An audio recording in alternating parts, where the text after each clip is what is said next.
What's up, H Habib? Welcome to the stream.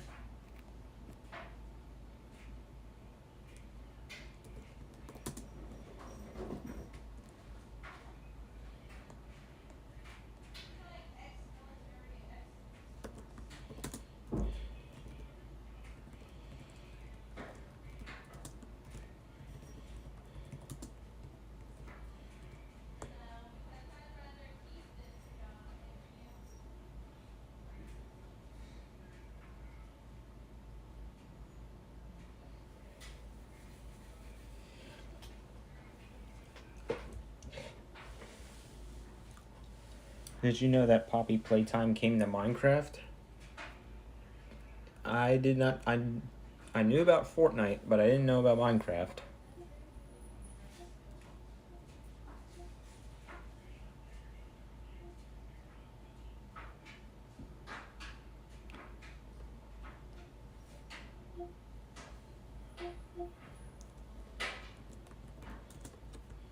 Alright, guys, welcome back to the 2026 version of this game. Welcome to the Ultimate Access Football League.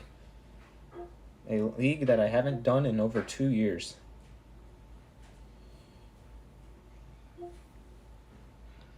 Well, it's about to be resumed once again. Nope. I clicked on the wrong button. Alright, so there are going to be there's going to be 4 games today.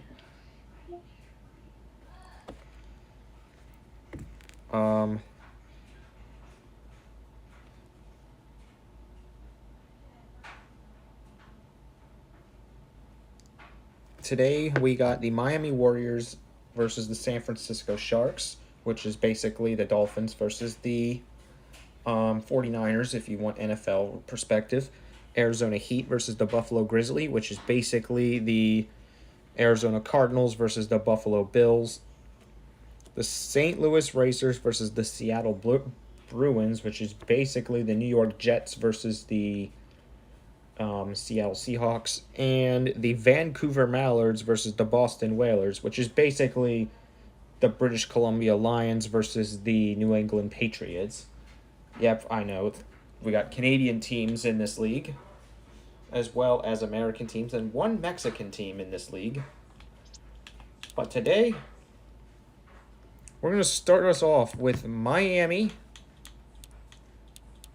Miami's going to be the away team here. So the Miami Warriors versus... Oh, I'm pressing the wrong button.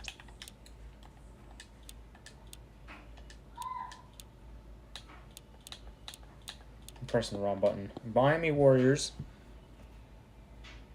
versus the San Francisco Sharks to kick off our UAFL preseason.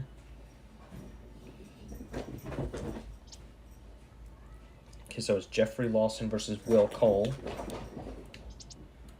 10-minute quarters. That's going to be the rules for this. Lone Wolf Alpha says, "What are you playing?" This is Access Football 26. All right, Hall of Fame Stadium. Last time I checked, the home team is San Francisco, not Chicago.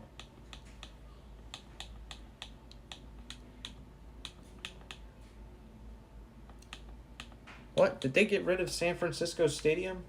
Why? I know San Francisco had a stadium. I guess it was low quality though, because I knew there was a little bit weird. I guess they're going to rework San Francisco Stadium. All right, what's the weather in San Francisco right now so that I can actually accurately do this?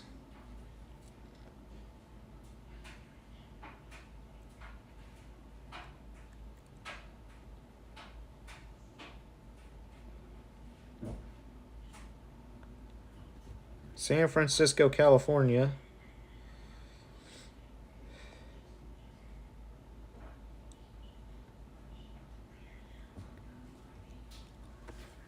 Practically no wind.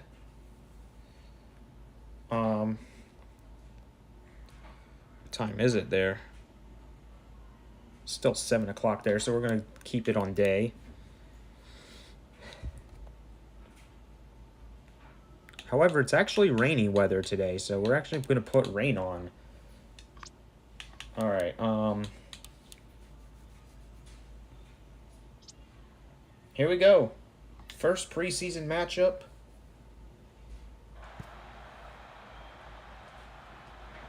I remember both of these teams being pretty bad in the past. Question, what else do you play? Oh, we play Minecraft on this channel as well as a couple of other games if you've seen some of my live streams before.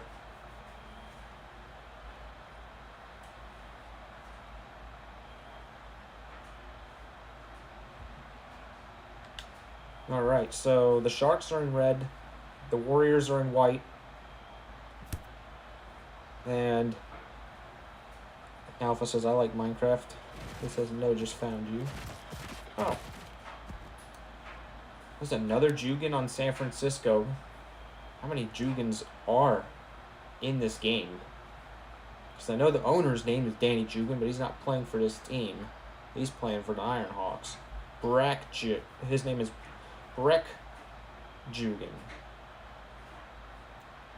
Alright, first down for the Sharks. Oh, that's going to be intercepted. Yep, right there. What were they thinking there?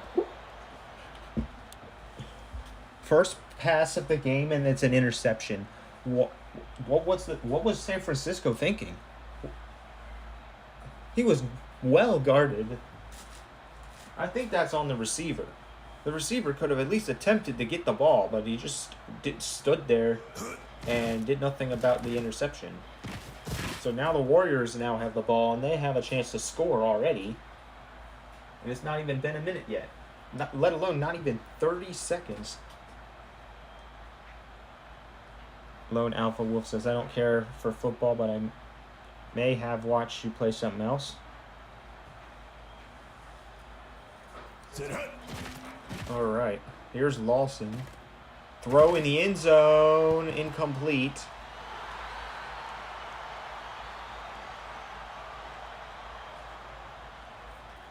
And it's second down. That was Jeffrey Lawson with the throw. Alright, he's going to hand it off to Rays, and it's going to be a loss of 3 yards here. And Jay Perry has a leg injury from San Francisco. He was the one who just made the tackle as well. He is out for the rest of the game.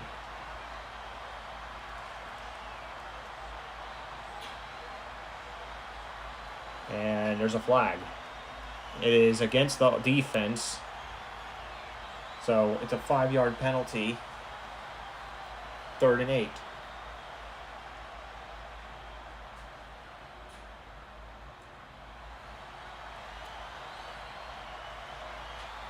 Aiden Reyes has not been on a hot streak today so far. There's a flag on the field again. Yates doesn't get the first down, but let's see what the flag is. It is offsides against the defense, and it's going to be 3rd and 3 instead of 4th down. Now at this point, I would go for a run play, because they just got 7 yards from a run, and I think they could do it again here. All right, you're going to pass the ball right to Jones. What an incredible catch off of the defenders, over the defender's head. It's a first down for the Miami Warriors, almost like the Dolphins, actually.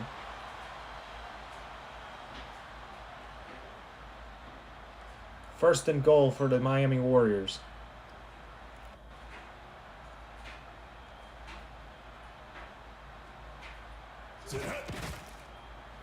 And Rays doesn't get to the end zone, but it is quite close. It's a good gain of 7 yards.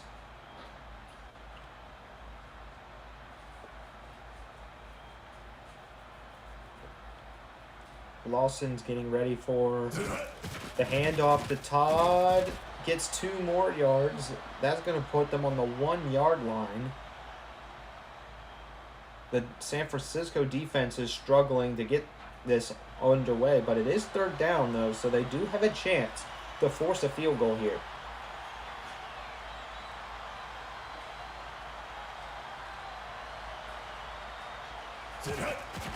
Your quick pass, incomplete, and that is exactly what's going to happen here. And it looks like the Miami Warriors will be kicking a field goal from the 1-yard line. And the kick is good. Miami's now on the board. 3-0.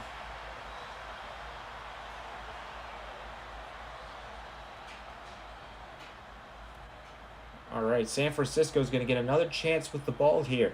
Last drive they had the ball, they threw an interception, which ultimately led them to conceding 3 points. They were lucky it wasn't 6, though. Here's Brack Jugan to the 28-yard line, and Rodriguez is injured. The tight end from Miami is now injured, and he's not coming back for the rest of this game.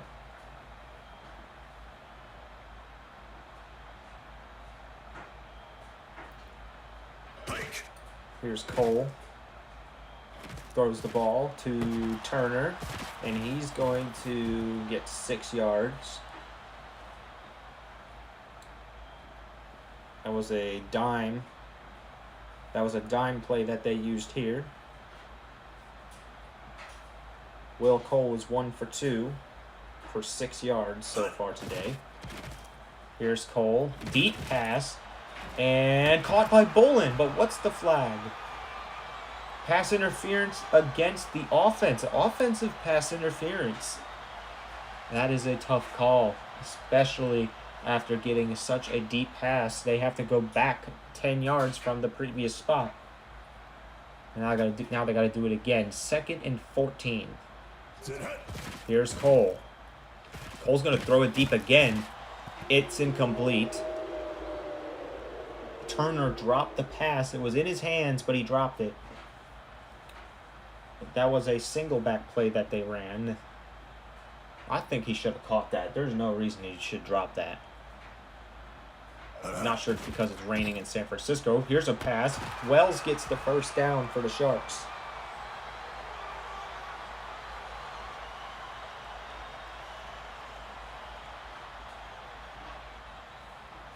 All right. I just noticed the screen ratio is a little weird, guys. I want to change that. So I'm going to pause the game temporarily. Edit this scene.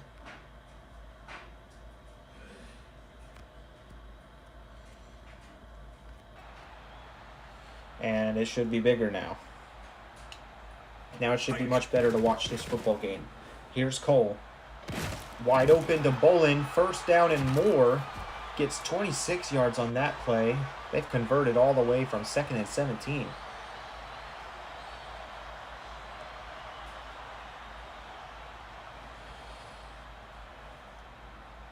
First and 10 for San Francisco here. Hansen gets about 2 yards on that play.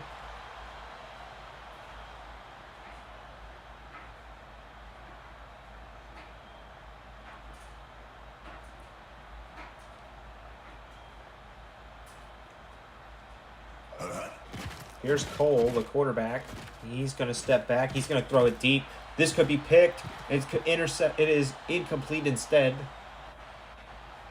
It is 3rd and 8. I feel like this is going to be a defensive game here. Both defenses are playing very well. But they only play well so far when they're in the end zone. Oh, and it's 4th down now. And it looks like they're going to be... We're going to see what San Francisco decides to do. Ray with the defended pass here. And they're going to kick a field goal here. And here's the kick. The 44-yard field goal attempt is good. And the game is tied 3-3 in the preseason so far.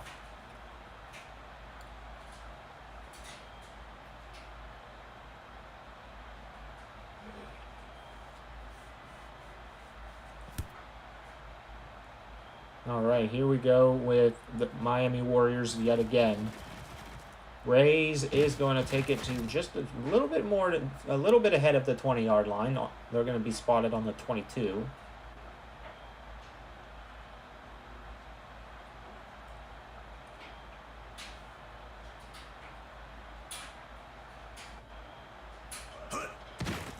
Here's Rays. He gets the first down. That's a 10-yard run on the play. It seems like both of these teams like to run the run game a lot. And it seems to be working here. And it's also working to burn out the clock as it's almost the end of the first quarter. Here's Lawson. Deep pass. Defended by number 36, which is Chambers. He's been playing for San Francisco for forever.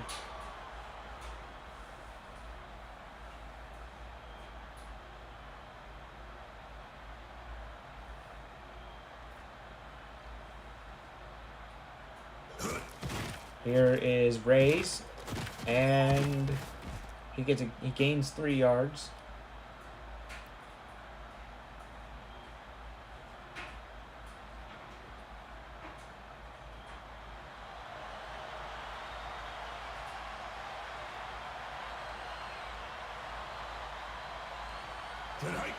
All right, Lawson with the pass. Ooh, this is a terrible pass. And it was defended by Hernandez. I don't know what happened with Cole there on that play. It's 4th down. Or am I thinking of... No, it was, now Sutan's going to punt it away. As the San Francisco defense gets a successful stop here. Here's Brett Jugan. He's not going to get very far today in this run. They're going to spot him on the 27-yard line. Sharks back on offense.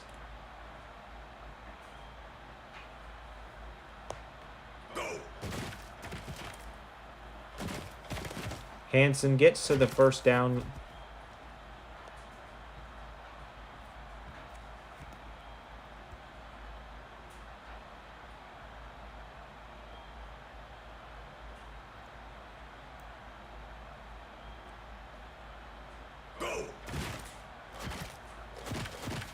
All right, here's Hansen again for 9.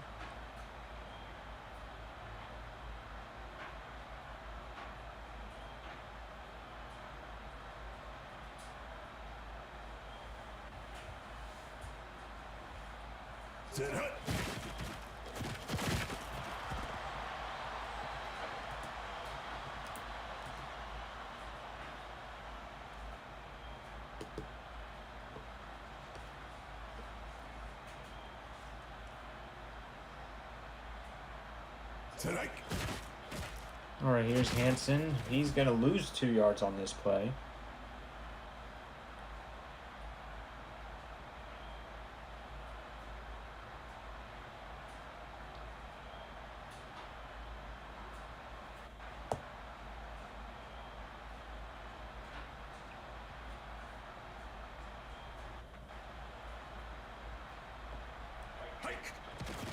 There's and they're going to punt it away. This one's going to be a good punt.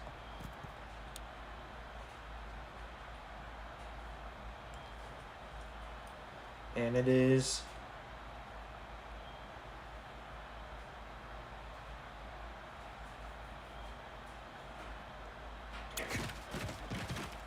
now 1st and 10 from the 11-yard line. Deep pass caught by Jones, and he's going to get 45 yards on this play to get to the San Francisco 43-yard line.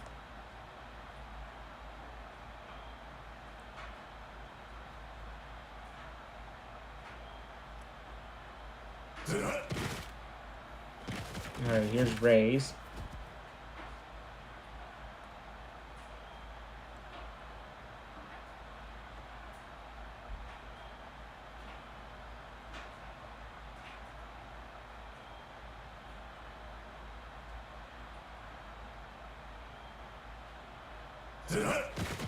All right, here's Rays. He's going to get 11 yards.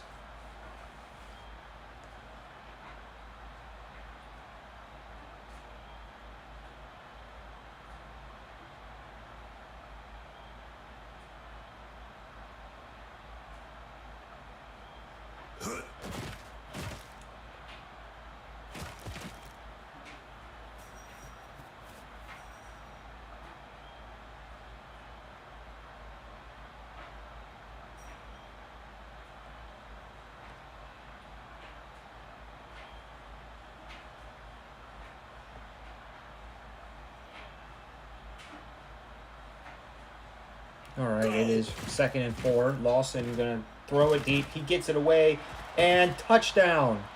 Diaz with the catch, and the Miami Warriors score. And it is going to be 9-3 as we await the PAT.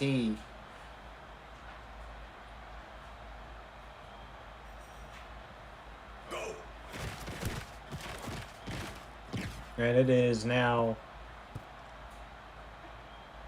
10-3.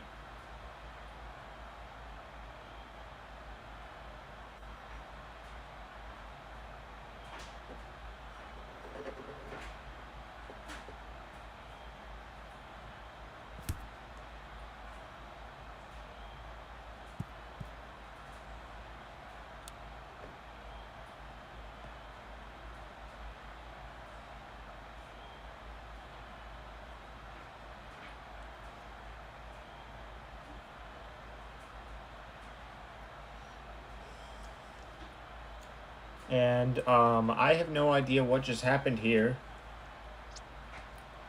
Oh. Okay, I fixed it. The players were just standing around in a... I've never seen that.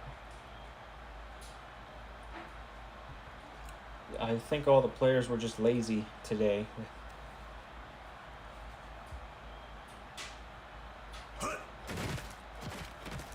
There's Hansen.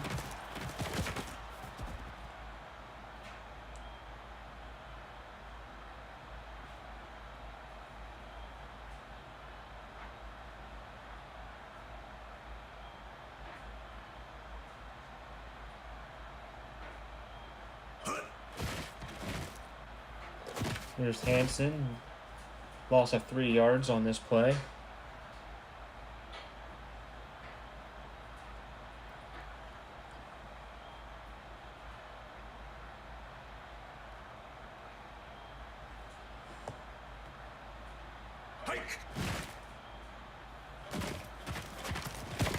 And that's a gain of 7 against, and it's a penalty against the defense, so that's going to give them even more yards.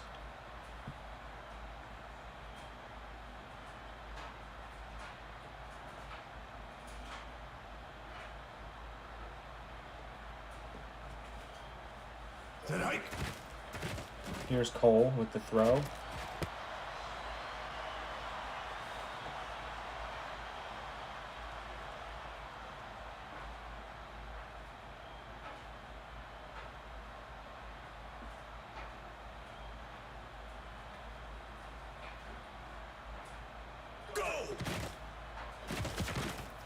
And that's a loss of 3.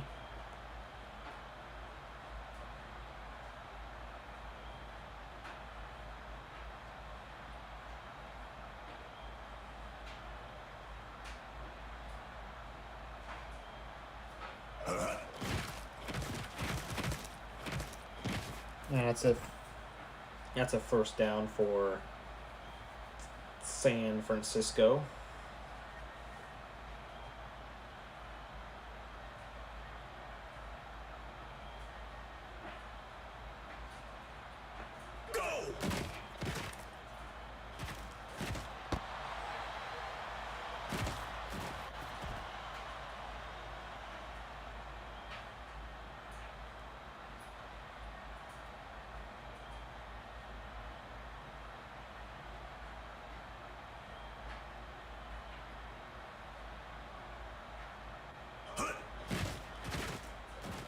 Here's Hansen. He gets about a couple yards. It's 2nd and 5.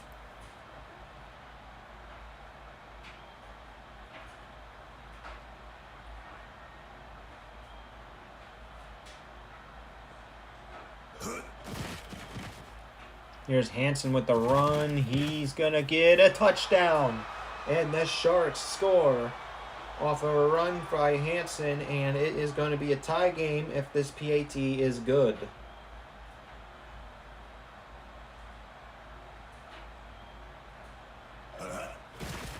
Here's the kick, and it's good. It is now a tie game, 10 points each.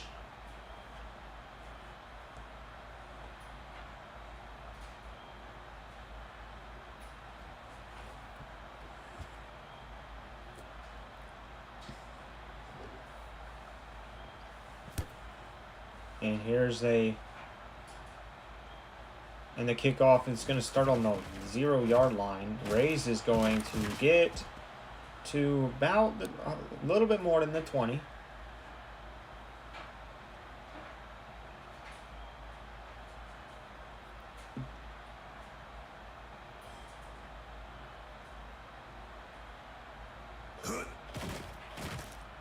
Here's Lawson. He is sacked for 11 yards. And his 2nd and 21. Sack is by Garrett. And the Warriors have had possession of this ball for 11 seconds and lost 11 yards so far. And they're going to get 11 yards back and make it 3rd and 10.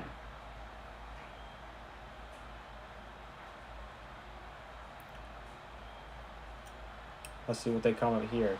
Aiden Reyes was the one with the run. He's had 8 rushes for 56 yards today so far. Here's Lawson with a quick pass. Good for Jones. And Jones gets another first down for the Miami Warriors.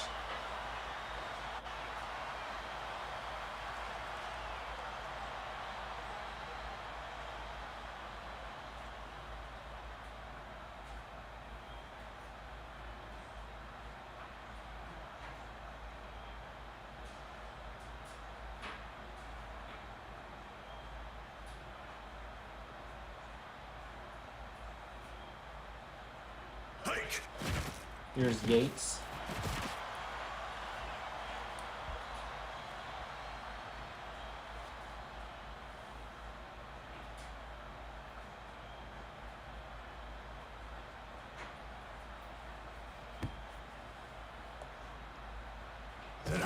Here's Lawson with the throw. It's caught by Martinez.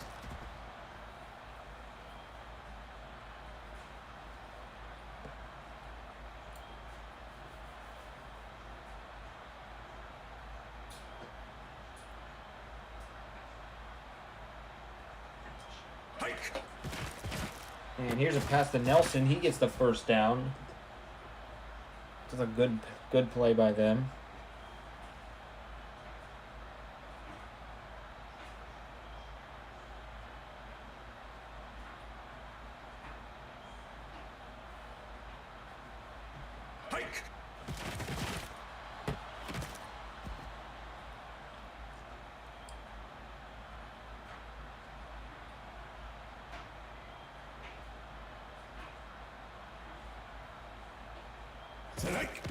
Here's a pass by Miami, incomplete. It was defended by Garrett. And then just like that, it's 2nd and 10.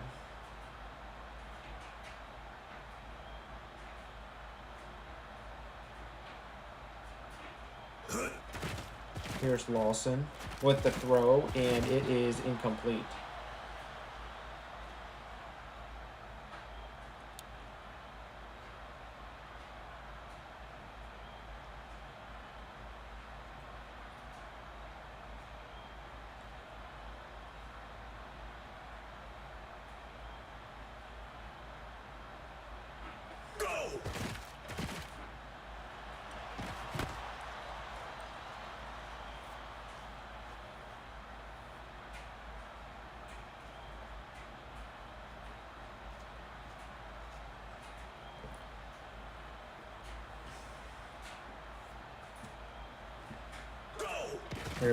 Here's a kick. That is good.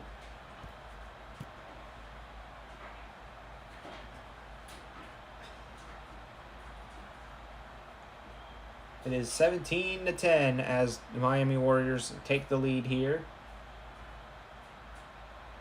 Second quarter's about to come to an end as well. Oh, he dropped it on purpose to make it a touchback. They're going to start on the 25-yard line.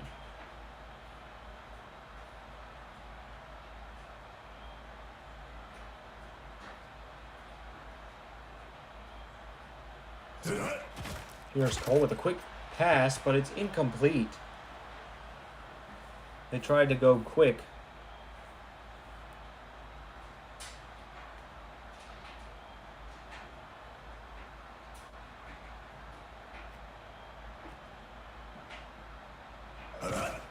Here's Cole. with the pass. Deflected. 3rd and 10. Miami's defense is starting to come alive here. However, Barber just got injured, and he's not coming back for the rest of this game.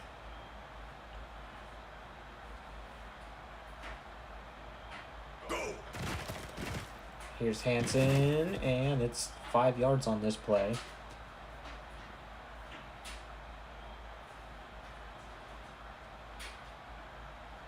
Both of these teams are playing quite well. However, the defense ended up making the stop here. And the Warriors will have the ball for probably 4 more seconds. This might be the last play. It will not. They will get one more play with the ball in the first half before we get to halftime for 20 seconds.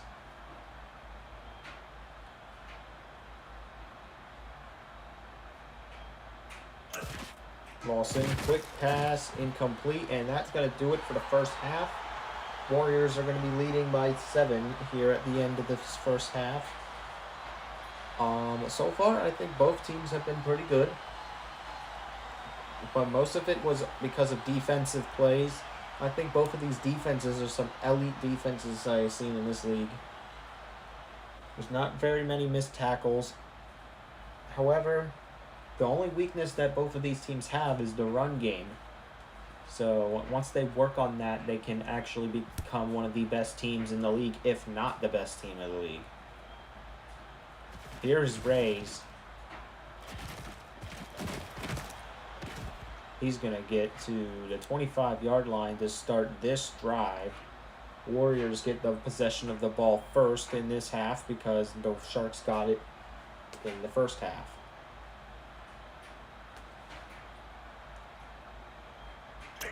Here's Lawson. There's a flag on the field. Jones runs out of bounds for 1 yard, and it is holding against the Sharks. That is a 5-yard penalty, and it is going to be an automatic first down yet again. The holding call was against Carroll.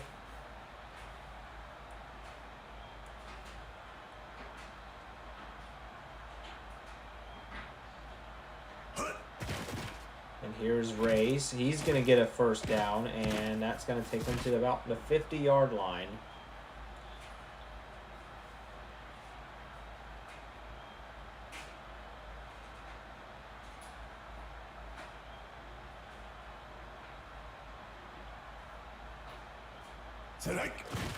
Here's Reyes again. He's been a really good running back for this Miami offense so far today.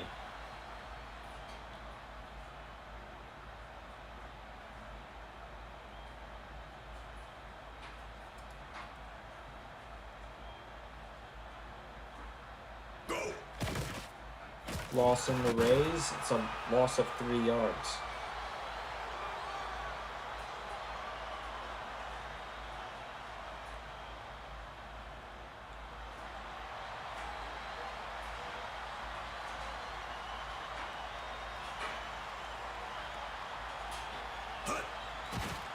Here's Lawson. He's going to get the ball down the field. Caught by Jones for a huge gain of 39 yards. 1st and goal, and the Miami offense is set to strike again. They already lead by 7. If they score here, they're up by 14.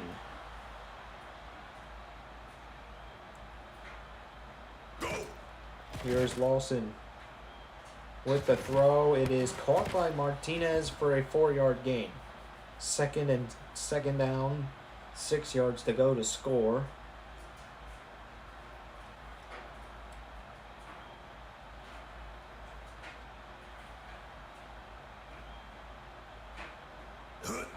Here's Lawson. Pass is thrown. Touchdown, Miami. And Jones scores for the Miami Warriors to extend the lead, as this Miami team is nothing like the Miami Dolphins this year. It is now 24-10. And the Warriors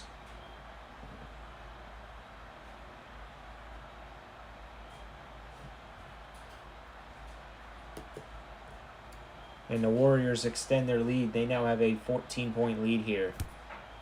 If you're San Francisco, I would try to find ways to stop the Miami offense from scoring. As you're now down by 2. Now you're down by 2 possessions here.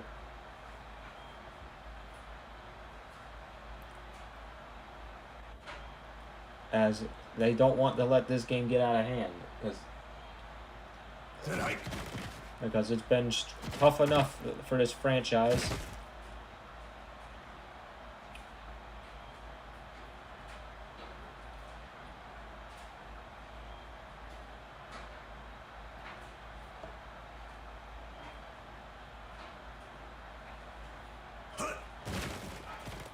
It looks like the Miami Warriors are starting to figure out the run game here as well, as that's a loss of 1 on the play. It is 3rd down already.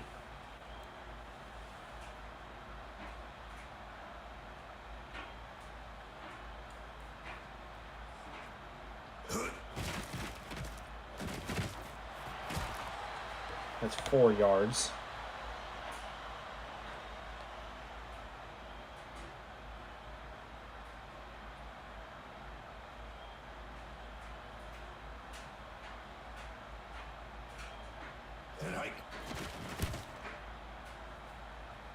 The winds here are very calm.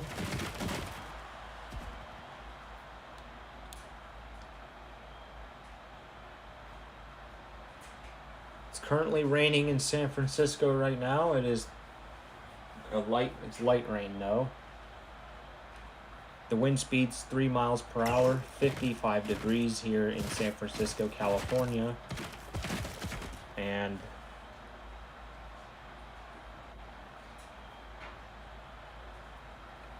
yeah, right now it is pretty much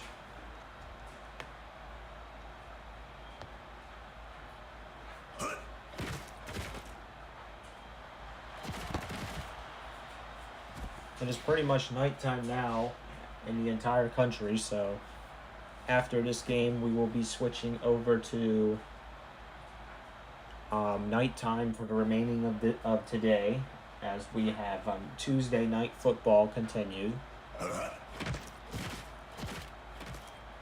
Ooh, Lawson gets sacked. Loss of 10 on the play by Garrett, as Garrett celebrates on the floor.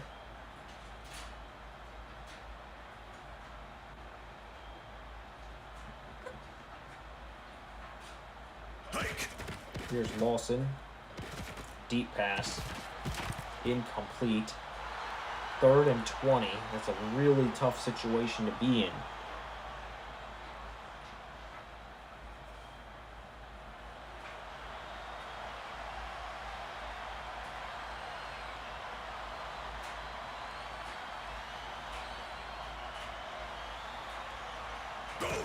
There's Lawson for the pass. It's going to be complete for 12. It's good for 12, but it is not a first down, and it's 4th down. Garrett, who has been playing very well today for the Sharks, has now been injured, as well as this game is filled with injuries now. As that is the 4th injury already today.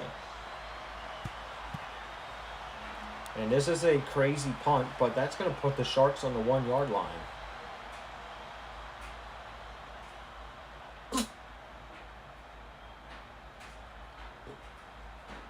Sharks got to figure a way out to get out of this mess. Cole throws the ball. It's caught by Turner. He is running the opposite way, but they give him the 7 yards anyways. I honestly should. He was clearly running backwards. He should have been penalty. That should have been a safety. Questionable play decision making, by the way. But at least they got 7 from it. And they're going to get about 1 yard. It's 3rd down from the 9-yard line. Now, this is serious if you're the Sharks. You do not want to punt from here, because that's going to put the Miami Warriors close to the 50-yard line. Pass is incomplete, as it is a terrible pass by the quarterback. The Sharks play like every average Roblox football team right now when it comes to offense. What are they doing? Now they're going to punt from the 9, and of course they're going to get it right where I said they would. And the Warriors are going to start this drive on the San Francisco 43-yard line. Sharks are not having a good day today.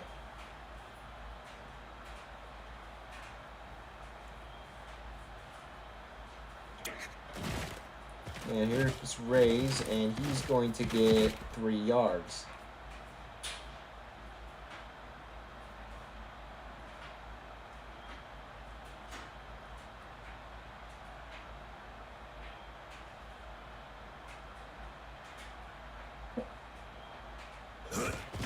Here's Lawson to Yates. Pushes the defender to get the first down. Miami's on the verge of scoring here. Keep in mind, Miami is one of the 6 teams that we consider elite teams based on the annual access review, which is either annual or biannual, because this time it took them 2 years to make this game. Lawson's going to run it himself, and he will get 9 yards on this play as he slides safely.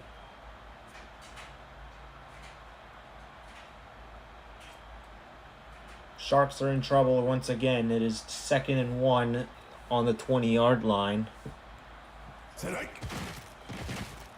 Todd gets the 1 yard, and it is the end of the 3rd quarter. And they're going to give them the first down.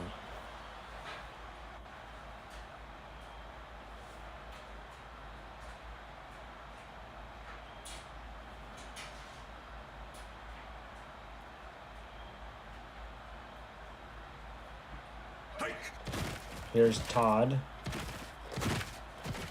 Gets about 8 yards on this play.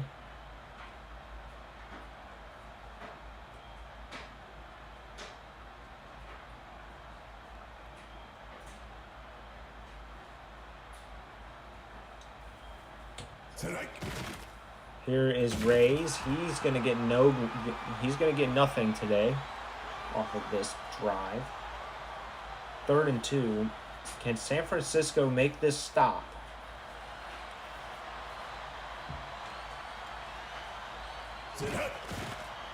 And no, they can't.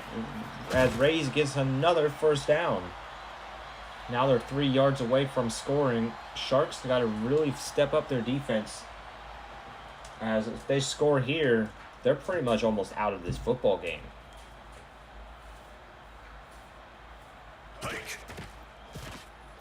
Here's Lawson. Touchdown, wide open. Martinez scores. And just like that, it's now 30-10, a 20-point lead for Miami.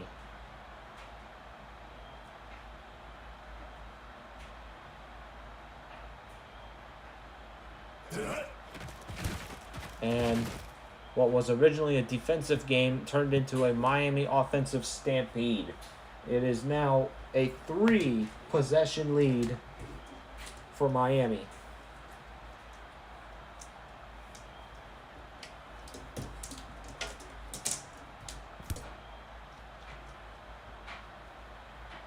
It is now 21-point lead.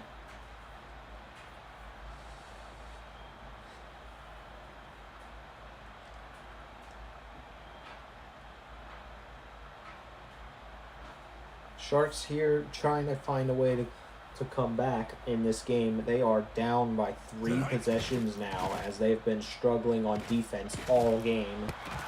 And their offense just keeps getting stopped because they continue to run the run game when they shouldn't be running the run game. Like, you got to come up with something different because the run game is not going to work against the Warriors. Go! Here's an incoming sack. Loss of 10 yards on this play. I think part of the problem for the Sharks right now is their offensive line.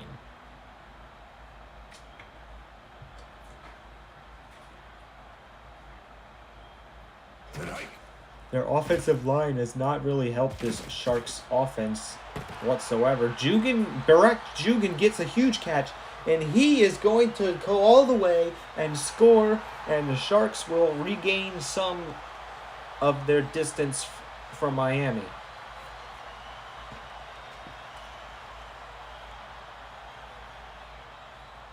And we await the PAT. And the PAT is good. It is now 31-17, and is now a 14-point lead for Miami. So the Sharks can potentially get back in this game, but they don't got a lot of time. There's 7 minutes in this game. All Miami needs to do now is burn out the clock, and this game is dunzos. Rage is going to go down at the 20-yard line.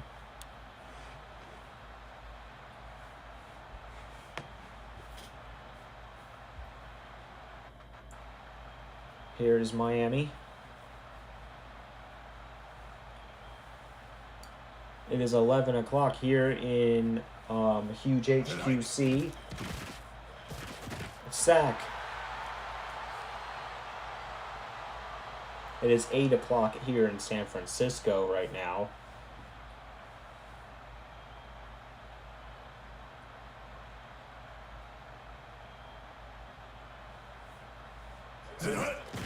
Here's Lawson. Deep pass. Right in the hands and dropped. It is 3rd down, and the Sharks defense is working hard to get this ball back. If the Sharks can find a way to come back and win, I will be impressed. Against a team like Miami, it's not very easy to do so. Here's another chance, and incomplete. There's a flag. It's against the defense, or it's against the offense, and the Sharks will be getting the ball back.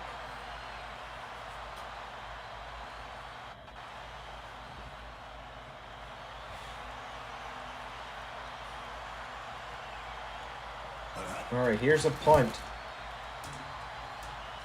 Not a very good punt at all, as Barak Jugan's going to take it to the 49-yard line. And the Sharks crowd is chanting once more.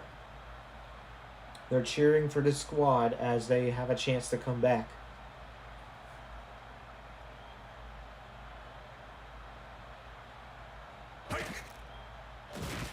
All right, Cole's going to pass the ball quickly. Caught by Turner for 9 yards. Almost sacked there. And it's 2nd and 1.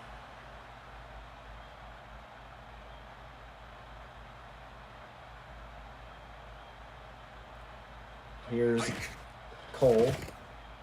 He's going to pass it to a wide open man. Can he get there? No, he cannot. It is 3rd and 1. Oh, that would have been incredible if he caught that.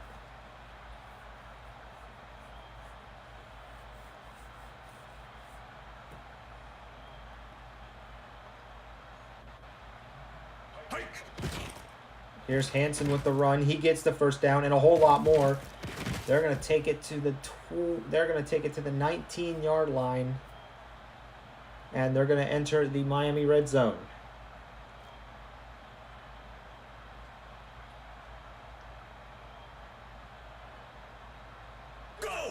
Here's Cole.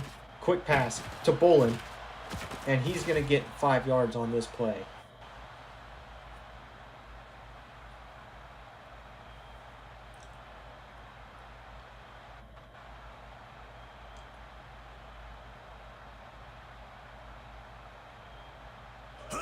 Here's Cole. He's going to run it himself. He is going to get the first down for the Sharks. 1st and goal. San Francisco's hoping to score a touchdown.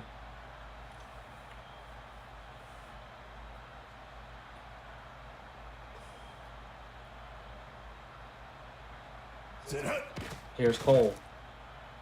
Sacked by the Miami defense. And it is 2nd and goal for the San Francisco Sharks as Miami gets the first sack of this drive.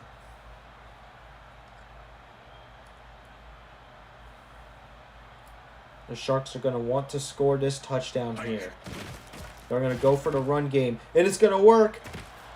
Touchdown, San Francisco from Hansen. And the Sharks are now really back into this ball game.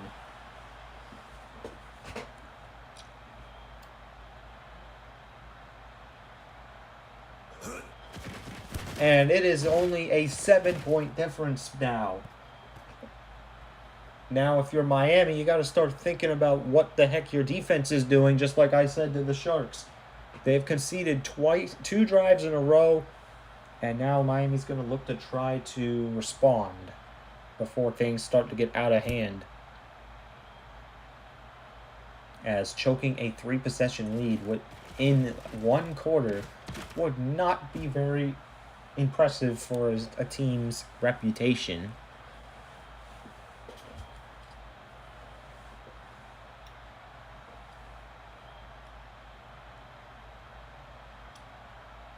First and 10 for Miami. They're going to run the ball. And they're going to get him 8 yards. He pushes through. It's 2nd and 2.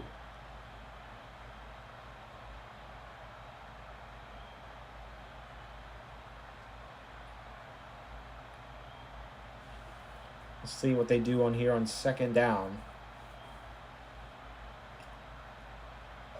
They're going to do a run play here again, and they're going to actually force him to lose 1 yard. 3rd down and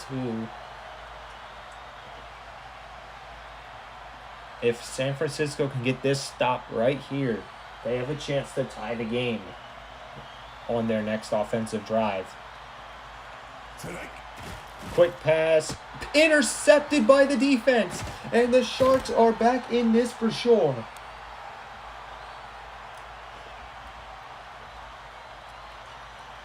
Now, how about them Sharks?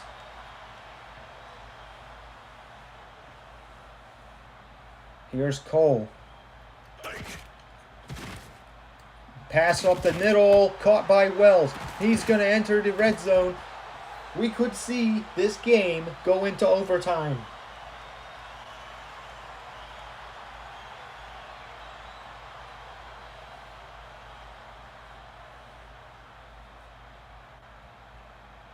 Two-minute warning.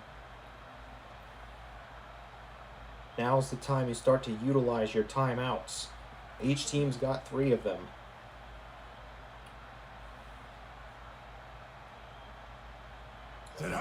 Here's Cole to Hansen. He's going to get no yards on this play.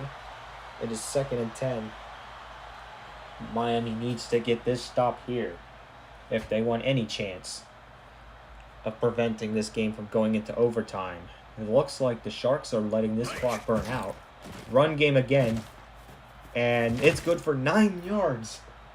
2 yards away from touchdown zone.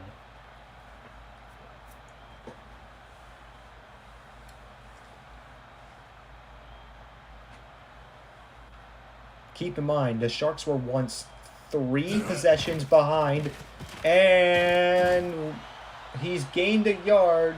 It is 4th and inches. They're not going to give them the first down. I'm going to see what the San Francisco coach does here. They're going for it. This is the biggest. The game is on the line on this play. Touchdown, Sharks. And the game continues.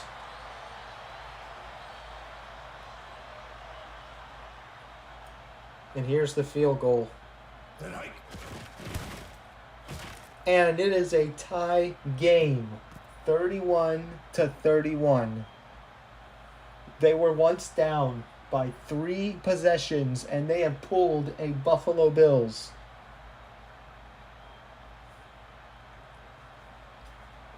Actually, this was better than the Buffalo Bills play.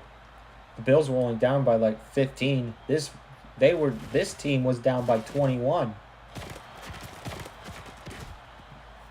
Now, either team just needs to get a field goal to win this game. So the San Francisco defense is going to need to work hard here to prevent that from happening. If you're Miami, you're going to have to try to get as many yards as you can And it looks like they're going to lose a yard on this first play.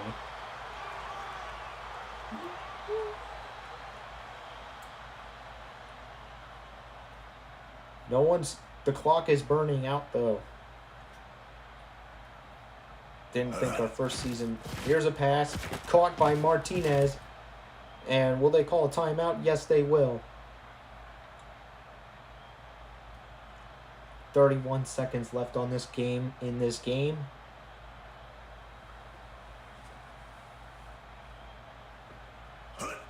Lawson with the pass, incomplete.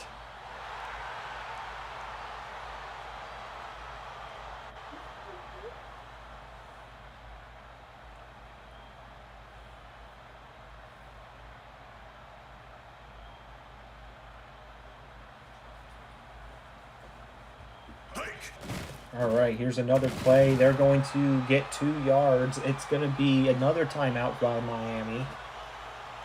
That's their second timeout so far. They only have one more to work with. It's 3rd down.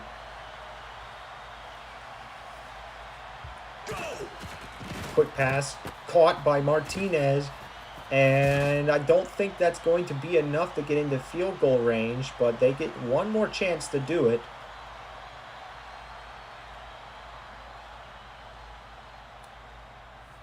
As there is 17 seconds left in this ball game. Can Miami get the win here? Ooh. The clock is winding down. They have no chance of stopping it. Will they go for a long field goal? No, they're going to try to run a play, and they've run out of time.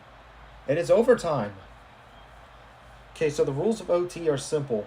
Each team will get at least one possession, unless the team who scores the ball first scores a touchdown or a safety. After the first possession, the game enters sudden death. And if the game is still tied at the end of this period, I'm manually ending the game. And it looks like the Sharks won the toss here. They have a chance to win it in overtime if they can score this touchdown to complete their comeback. It's going to be a touchback here.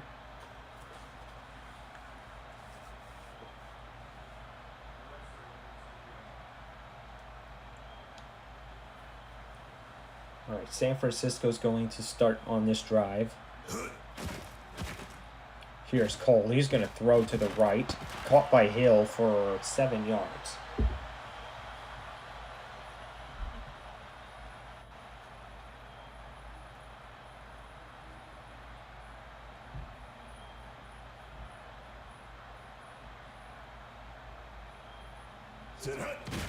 Here's Hansen. He's going to get a first down, and this game continues. And also, forget to mention that each team gets 3 timeouts in overtime as opposed to 2 like they do in the NFL. So you get to use an extra timeout to your advantage.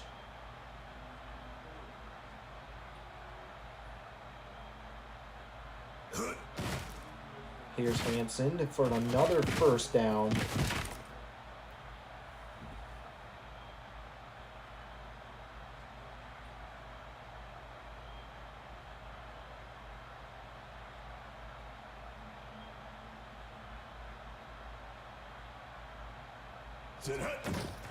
Here's Hansen. He gets the first down here. It is 1st and 10 for the Sharks from the Miami 36-yard line.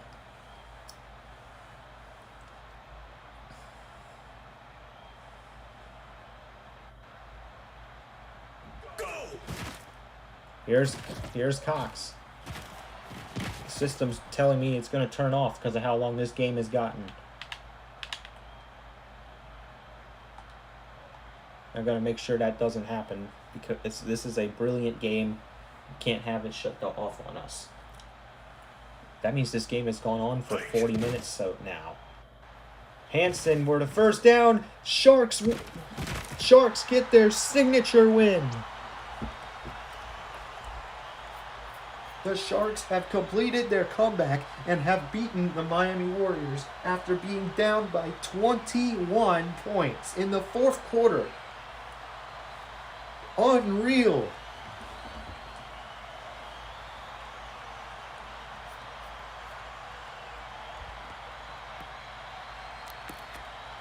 All right, I'm going to take that screenshot. I'm going to post that on my Discord server for that. What a signature win for the Sharks.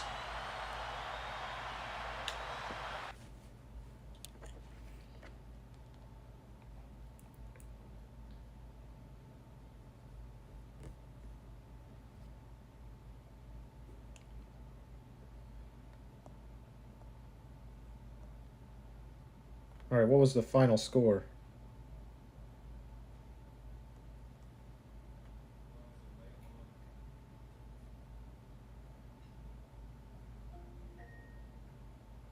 From Kara's Amazon Alexa on iOS. Odin, close your door if you are going to be loud. Oh boy, the Alexa's going to be annoying today.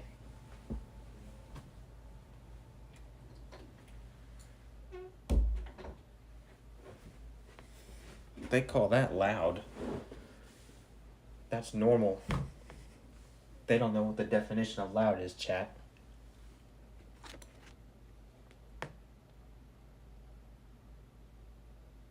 Final score, Miami 27, or Miami 31, San Francisco 37. And the Sharks have earned their signature preseason win here. All right, let's get started with our second game of the day.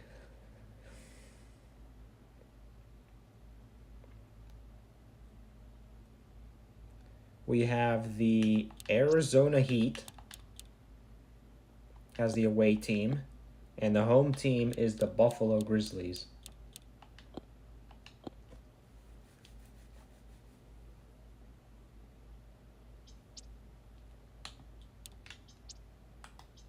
All right, so this is the Buffalo Grizzlies Stadium. They actually do have a stadium. Let me go check the weather for Buffalo, New York, because that's where they're going to be playing.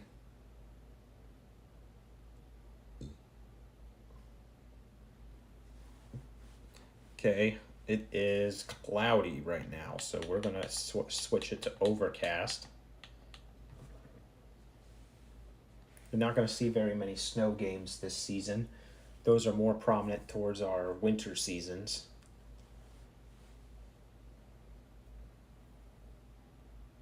I mean, I guess that could be coming up this season. It's going to be November, December, and January where this upcoming season takes place in. All right, it is nighttime, and the wind speed is 8 miles per hour, which according to the Bayfort scale, that puts it at light wind. There will be wind in this game.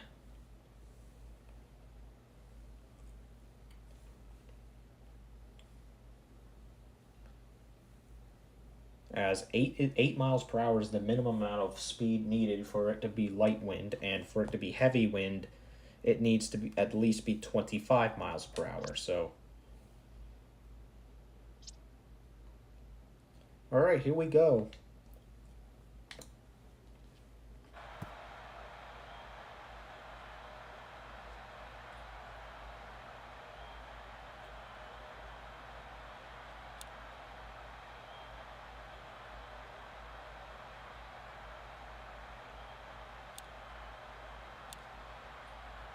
Okay, so who won the toss here?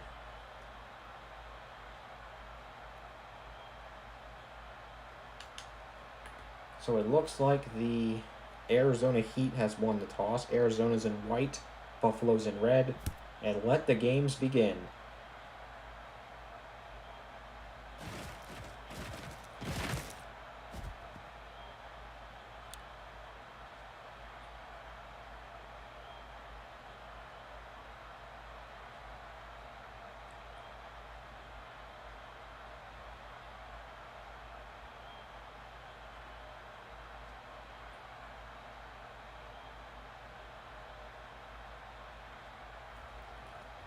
And here we go. So Arizona wasn't really the greatest franchise in their history, and neither has Buffalo. But both of these teams have seen improvement in this version of Axis football, as If I take a look at the data here, for Arizona's case, they're actually a star team this season. That's their expectations. As for Buffalo, they have that same exact expectation. Both of these two teams have great expectations.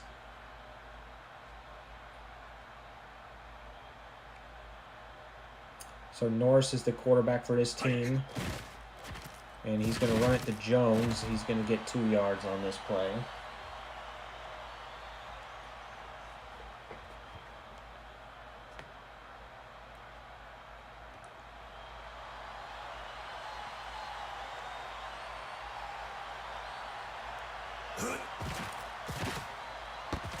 And here's a first. That's 14 yards. It's a flag against Arizona for holding, and it's going to be 3rd and 19.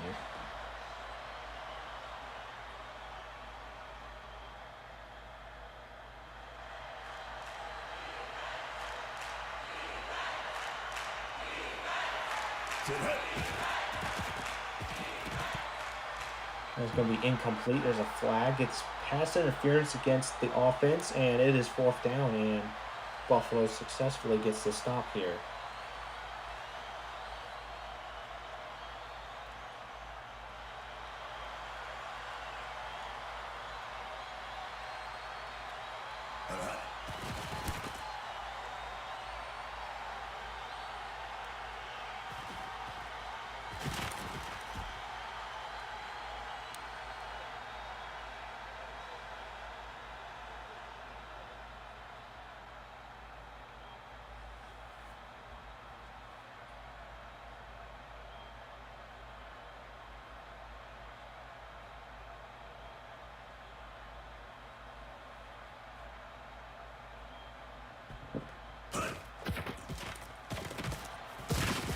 And here is Buffalo. Unlike the weather in San Francisco, the weather here is actually quite nice. It may be cloudy, it might be a little bit depressing here right now, but it's better than it was in San Francisco's game. It was raining. Here's Spencer with a deep throw, really deep throw, and caught by Fields for 34 yards.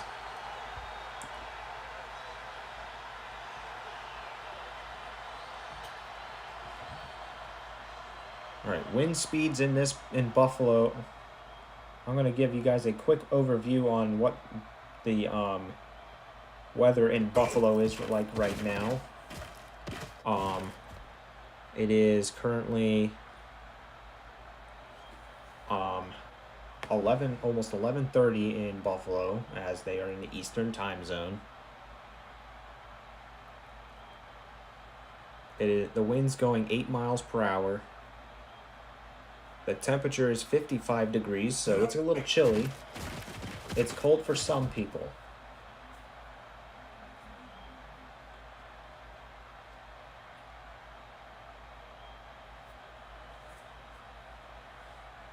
So it is cold for some of you guys, not everybody.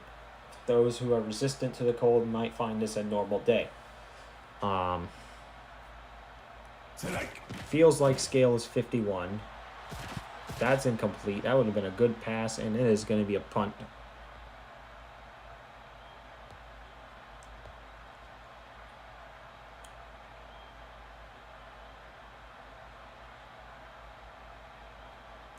However, the temperatures tonight in Buffalo, New York, are going to be dropping down to 57 degrees. And I don't know if anyone from Arizona is going to be used to that, because they're used to the heat. I mean, they're called the Arizona Heat for a reason, because they're from the hottest state in the United States. But they're not even the southmost team. That team goes to Mexico City, which we have yet to see them play. They're not going to be playing tonight, though. So the remaining games we got for the rest of the week, after our 4 games for today are concluded, is we have Tomorrow we got the Ottawa Capitals versus the Los Angeles Tide, which the Ottawa Capitals are not from this game. They're a custom team that I've made so to make sure that we have equal divisions.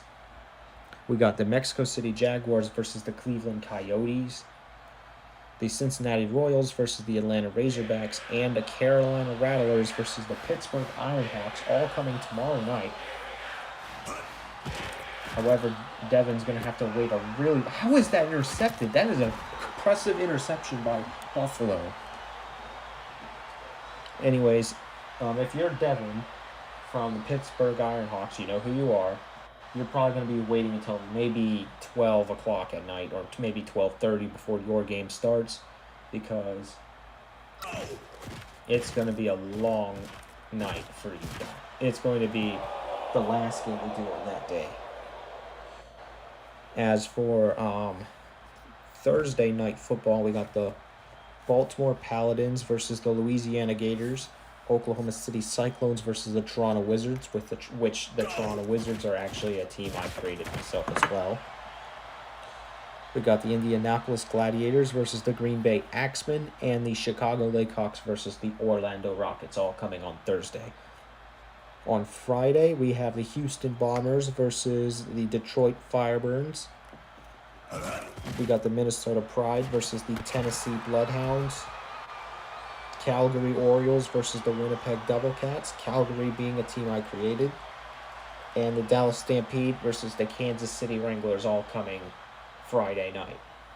And then finally, Saturday night football, the prime time of American football. We're going to have the Denver Mountaineers versus the New York Barons, Montreal Terrapins versus the Nebraska Thunder, Las Vegas Outlaws versus the Philadelphia Express, and the Washington Senators versus the Edmonton Ravens, in which Edmonton is a team that I created myself as well. So that's basically your schedule.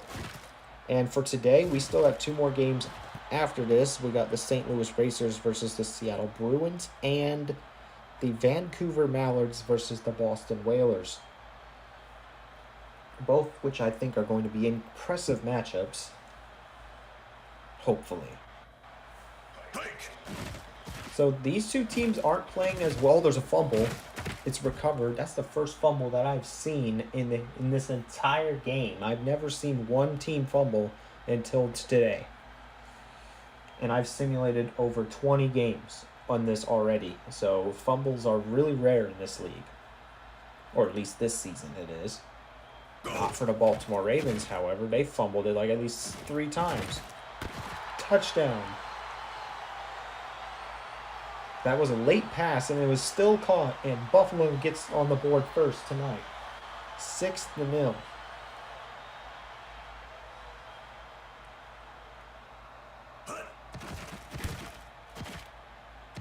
As Buffalo takes the early lead on Tuesday Night Football.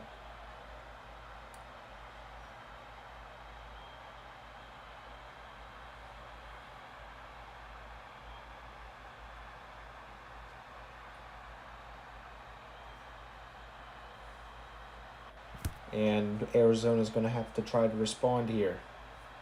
This Buffalo Stadium is a little interesting. The stadium design is quite dangerous, actually.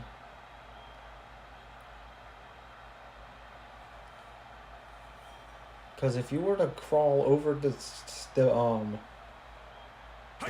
stands, the walls are 3 times higher than they are in the NFL. Or at least the side walls towards the field, they're 3 times higher than the size of the NFL. So for football players, that means it's going to be a lot harder for you to give the ball to a player. Here's a quick pass to Simmons. We're going to get 8 yards on this play. 3rd down, though. Arizona's not doing so well in offense here.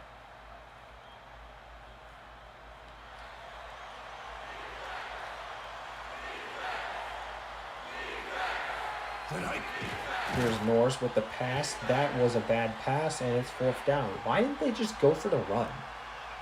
They should have ran the ball here. I don't know why they decided to pass, and Arizona's face is now faced with the decision of punting the ball away.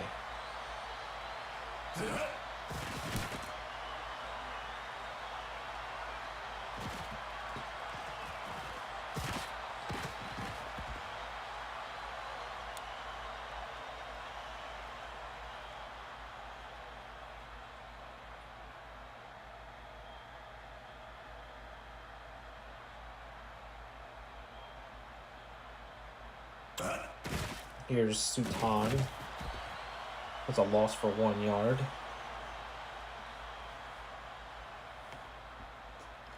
Now, kicking the ball may be a little bit difficult today because unlike in the Sharks game versus Warriors game, there is a little bit of wind today.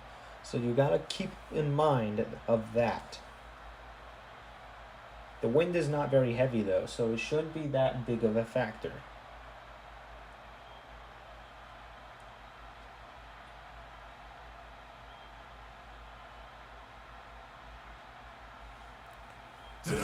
Here's Spencer. Pass is thrown. Could have been picked, but it's dropped. It's third down.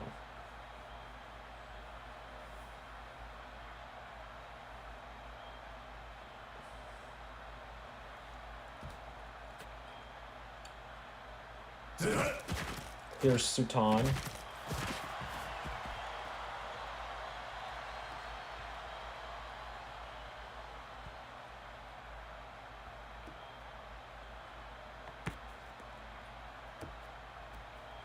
And it looks like Campbell's going to punt it away here.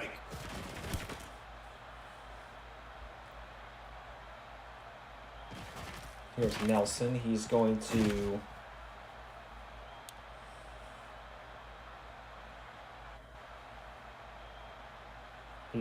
take it.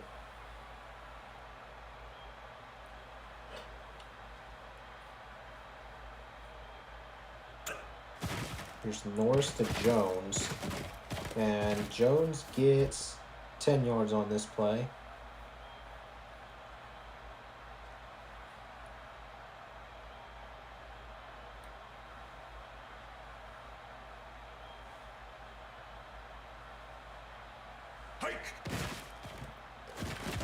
Here's Jones.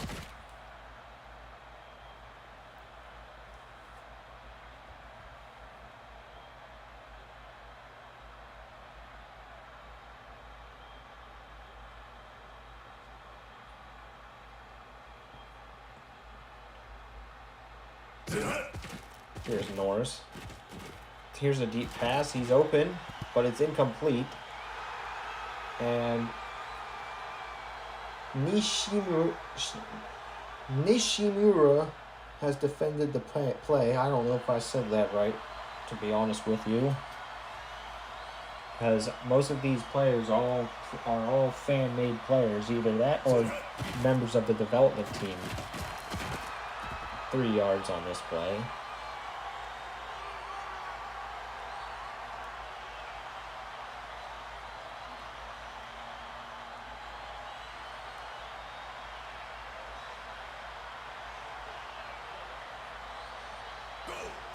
Pittman's going to punt the ball away. And it's a touchback. And I think Buffalo has the ball once again. This game is going a lot faster than the last one, though. However, I think it's going to be 12 a.m. by the time we get to the third game. Those of you paying attention to the GA Cup, I would vote for your final options because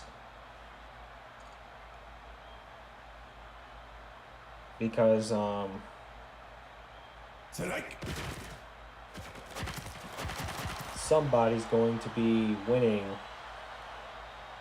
There's going to be 4 games moving on to the next round of the GA Cup, which is the semifinals.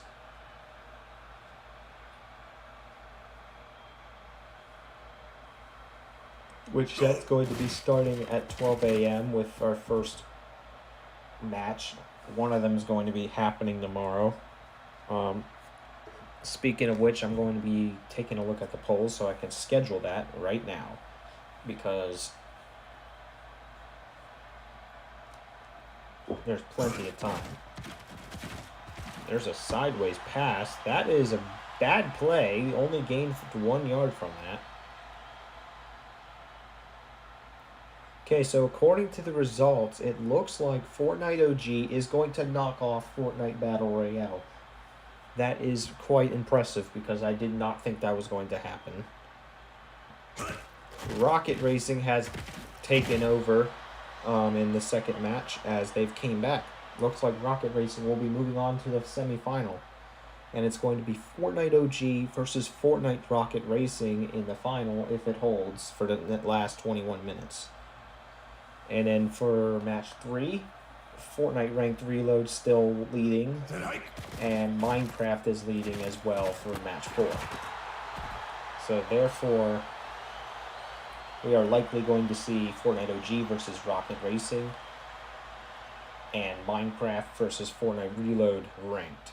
So there's going to be 3 Fortnite game modes remaining in this semifinal.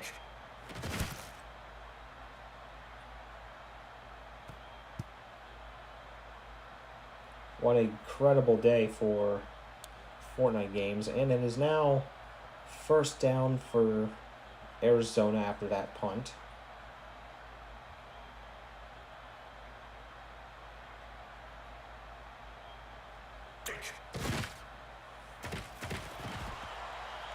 That's going to be a 1-yard gain.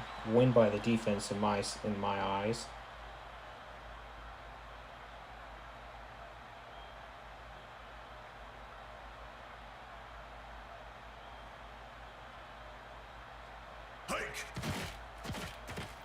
Here's Jones.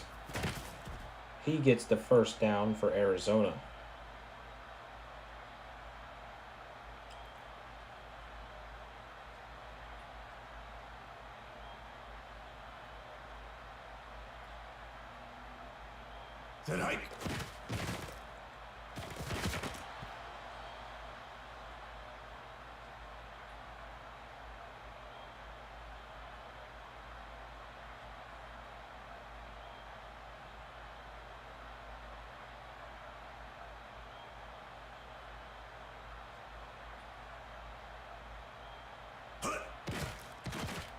All right, here's Norris. He makes the throw.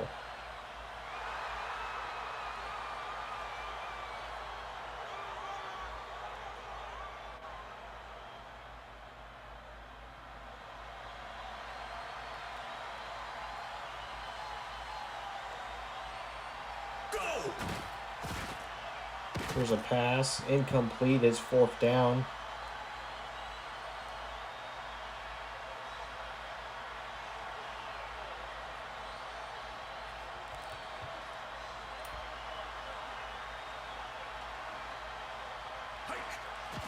Here's Pittman. To Vung. I always pronounce his last name like that.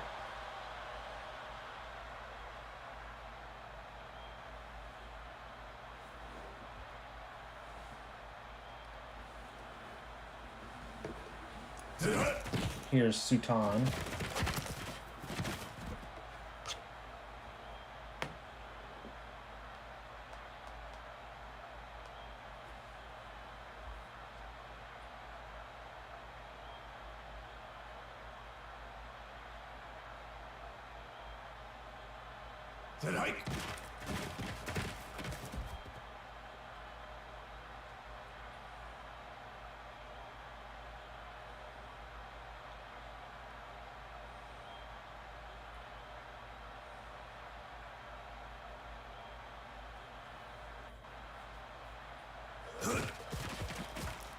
Alright, here's a pass. It's incomplete.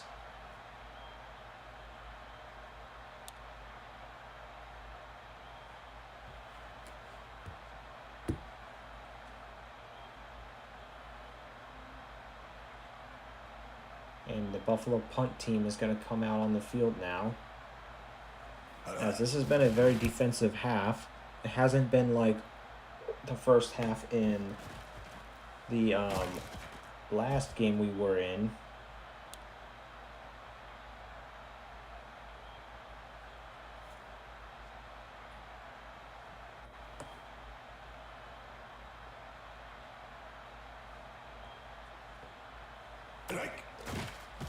Here's Norris on 1st and 10 for Arizona. He gets about 7 yards on this play.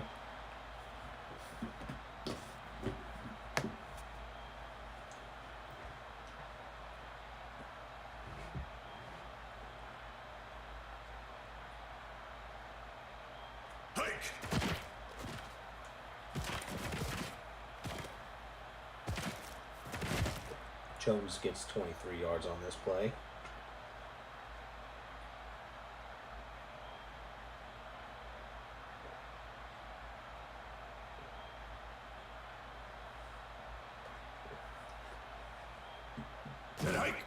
Here's Norris with a pass to Taylor. He's going practically nowhere. 3 yards on this play. As the Buffalo crowd watches.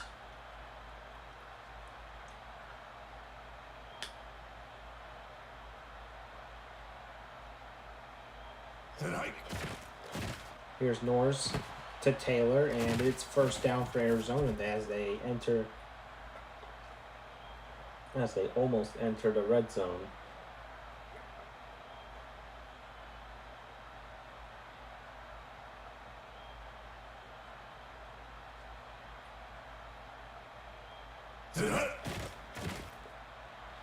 Oh, that could have been intercepted.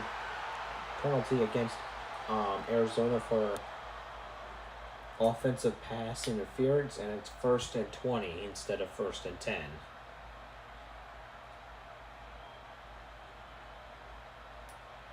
Well, it went from 1st and 10 to that. There's another flag on the field. This ball is incomplete. It's against the defense for a holding. Then they're going to call it a 1st and 10, which is that's not a good referee call. This should be 1st and 15, not 1st and 10. Not sure why they give them the automatic 1st down like that, but there's another flag against the defense for encroachment. That's another 5 yards. So Buffalo is now giving away.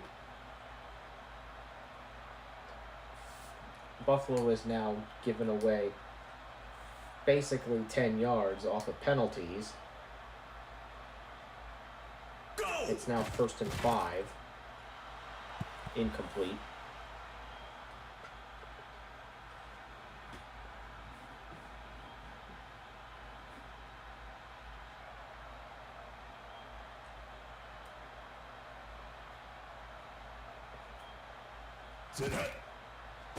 Quick pass. What the heck was that? Come on, man. Where did you learn to pass the ball?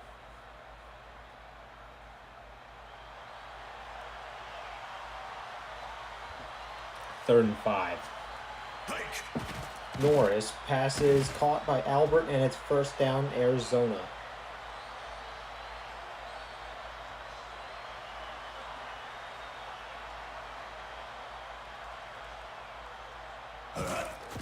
Pass. Ooh. Oh, how is that called? 2 yards. Arizona calls a timeout here as there's only 20 seconds left in this half.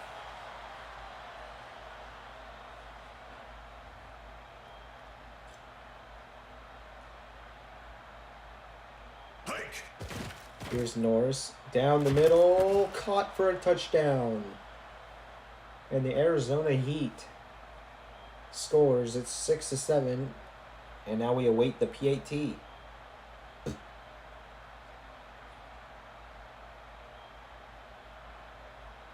Right, here's the kick, and that's good.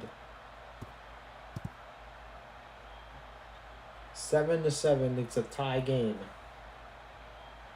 in a very defensive game, what I suppose.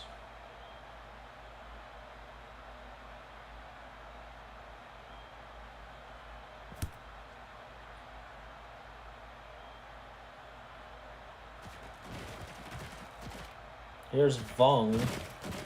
He almost broke free because of the blockers.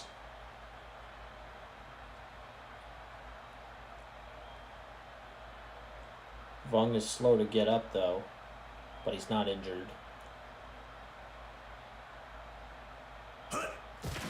Quick pass. That was a bad pass. They were lucky that wasn't intercepted.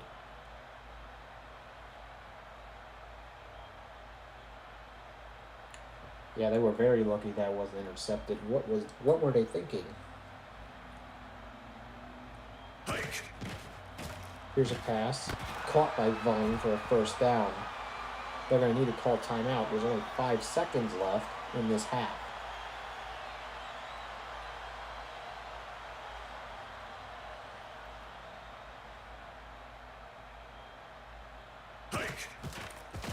Here's Spencer. That's a bad pass because he threw it late. We saw the notification there indicating that the pass was late.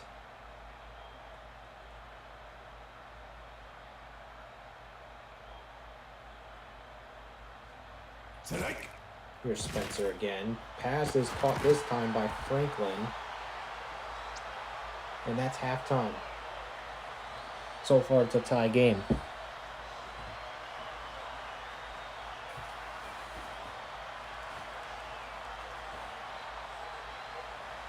No one's exactly winning or losing here. All I can definitely say is that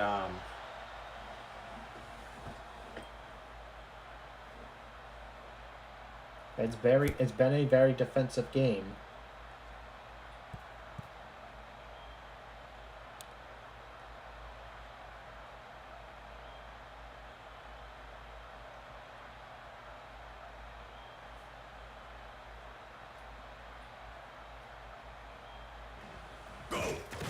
Here's Sutan. 10 yards on the play. First down for Buffalo.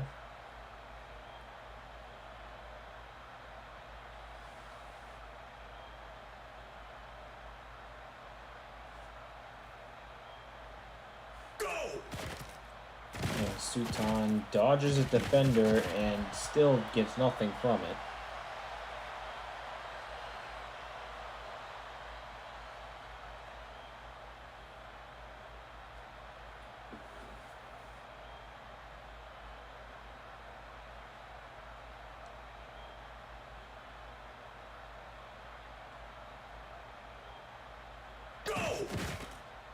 Sutan, and it is now 3rd and 14.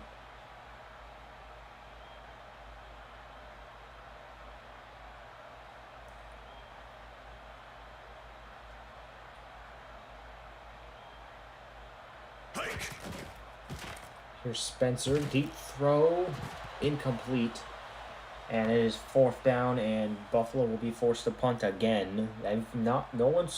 Buffalo has not scored since their first drive in this game, and it's going to go to show how defensive both of these teams can be.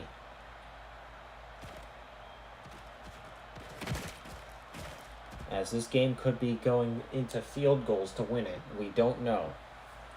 Or maybe no one will win it at all, because if this continues, it could be a tie.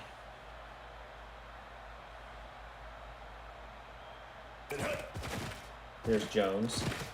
He gets the first down for Arizona.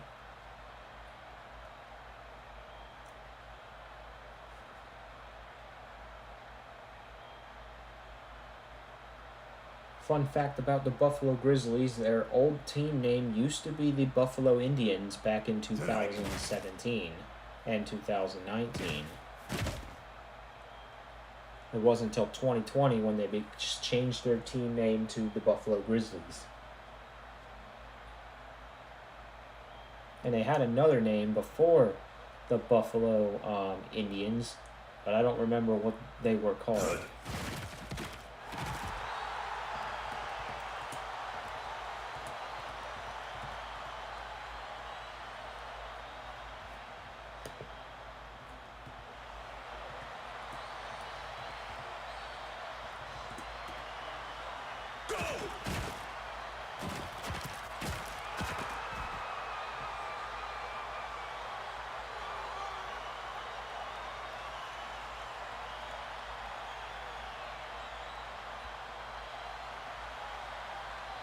Now,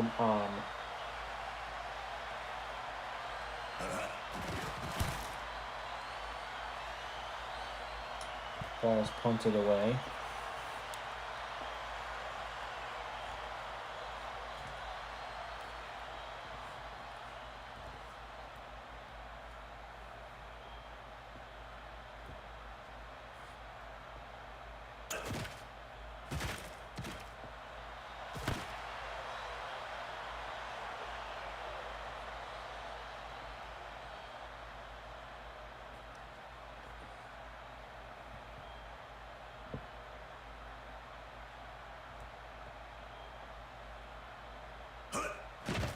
Here is Sultan. It's first down.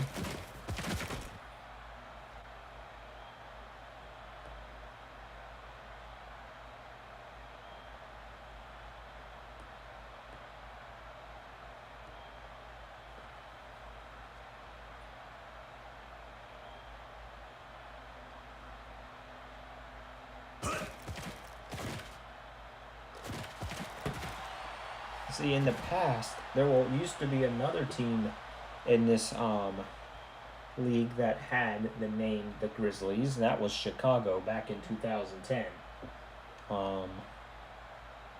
Ever since 2007, but they got rid of that name in 2017 to become the Chicago Lakehawks. And now the Buffalo Grizzlies exist as they've taken the name the Grizzlies.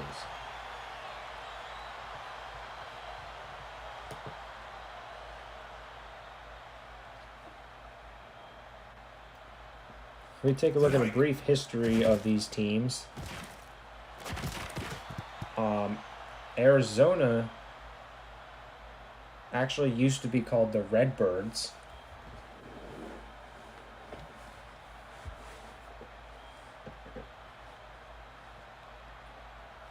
And Buffalo used to be called, they used to be called two different names. First, they used to be the Buffalo Bisons.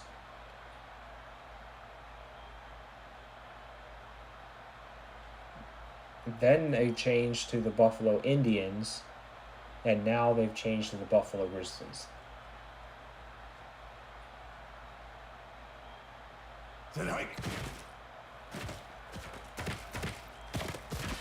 Now, I gotta say, the old logos are nostalgic, but they're very low quality compared to the logos we have today.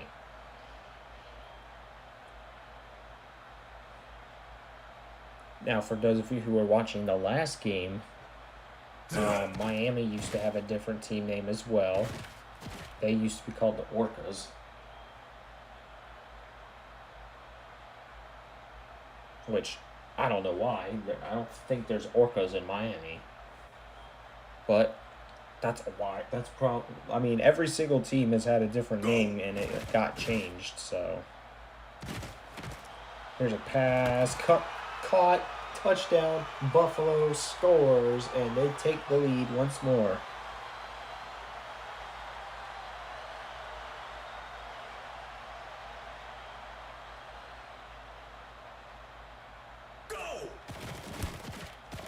And it is now 14-7.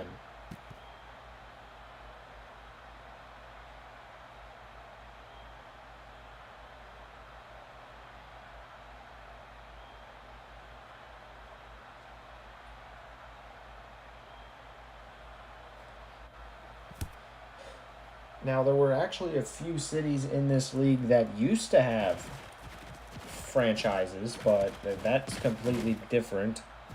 There are a few teams, for example, the Tampa Bay Pirates. They relocated to Oklahoma City to become the Oklahoma City Cyclones. You have the San Diego Storm.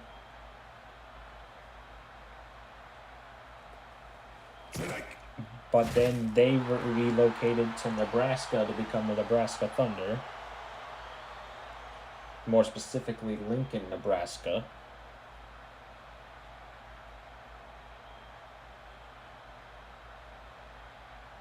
Then you have the New York Rockets, which then relocated to St. Louis to become the St. Louis Racers,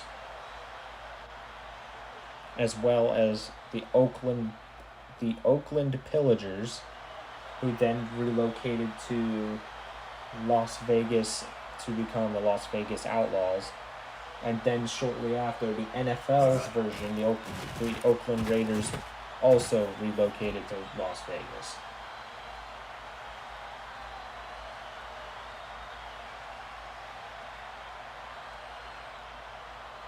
And as for the St. Louis Hammers, who also used to be a team, they relocated from St. Louis to Los Angeles to become the Los Angeles Tide. Because 10 years ago, or almost 10 years ago, Los Angeles didn't have a single NFL team. Now they have two. Let that sink in. That the biggest city of the West didn't have a team.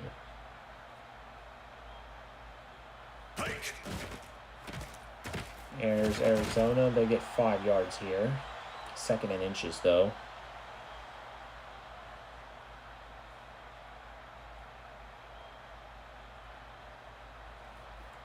And those of you who were talking about the Sharks in the last game, their old name was the Gold Rushers.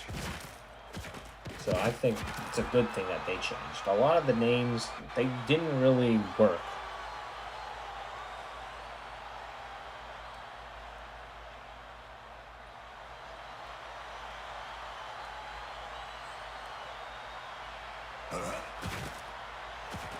First down for Arizona.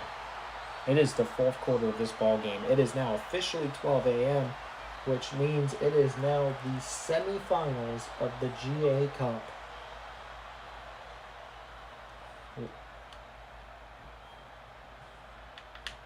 Teams that win, or the games that win in all the games that are remaining in the semifinals now will be the ones that will be in the play-in tournament or winning the whole GA Cup and automatically qualifying for the Season 2 schedule. All of this is the season. The GA Cup is going to have a champion this week, and then it's going to have the play-in tourney next week. That is a touchdown by Arizona. Lob to Taylor, 14-14.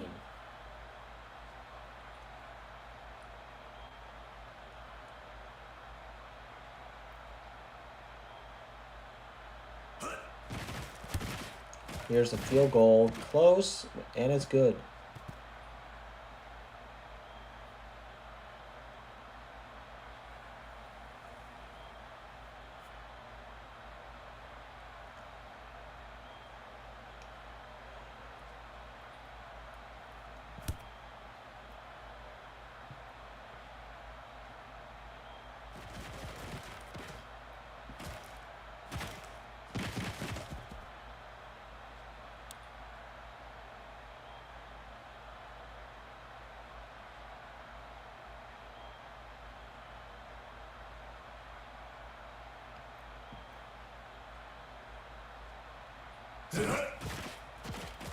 Here's Sutan.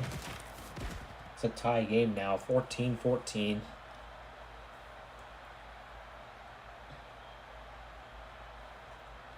The third game is going to be starting pretty soon. Go. First down for Buffalo.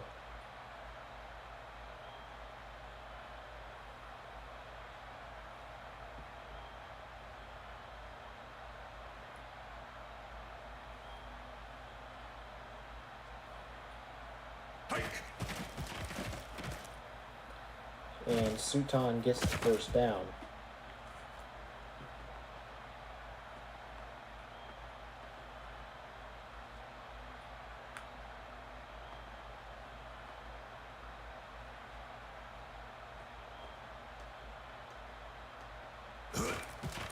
Here's Spencer. He lobs it to the left. And Buffalo will make it a 2nd and 7.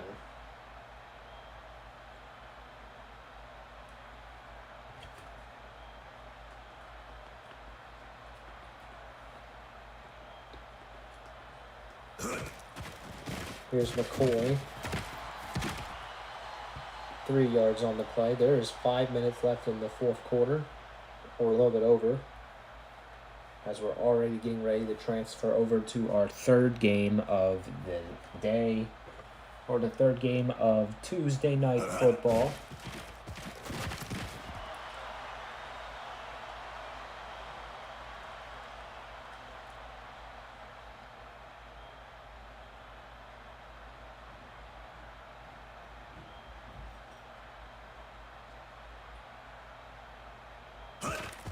Spencer passes the ball to Long, and it's first down Buffalo. There's a flag. It is a face mask call, and that's another 15 yards from the spot of the foul. That's going to put them on the 7-yard line. Now Buffalo is going to have a huge chance to score here, and Arizona's in trouble. Off of a face mask call, and touchdown Buffalo. They score again with just 4 minutes, 27 seconds to go. However, that's still a lot of time to come back, because if you haven't seen the last game where it took only 7 minutes for the San Francisco Sharks to come back from being down from 31-0, and that just happened. And the Sharks celebrate their signature win at home.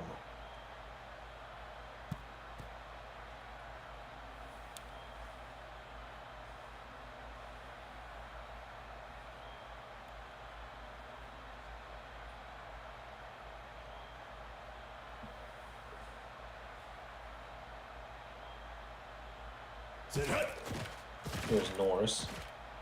Throws the ball, caught by Simmons. Now Arizona's going to try to find a way to get the ball down the field to tie this one back up, because you don't want to be on the losing side here.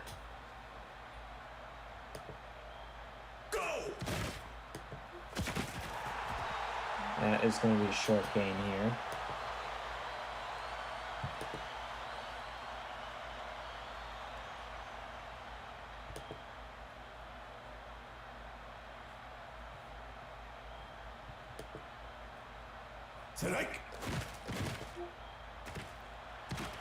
Pass to Edelman.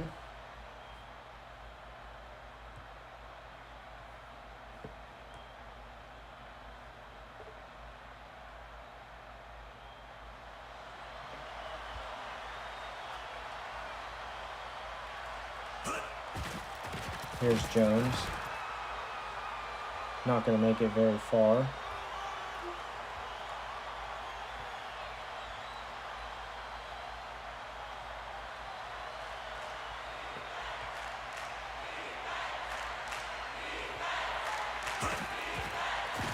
Here is the NBA defense chants.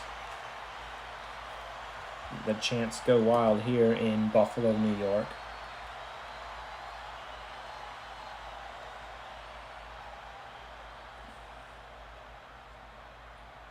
There is a 2-minute warning call here. Buffalo's on the verge to win if Arizona doesn't score a touchdown. So this drive right here could be the important decisions for this. And is he down out of bounds? No, he isn't. The clock is winding down.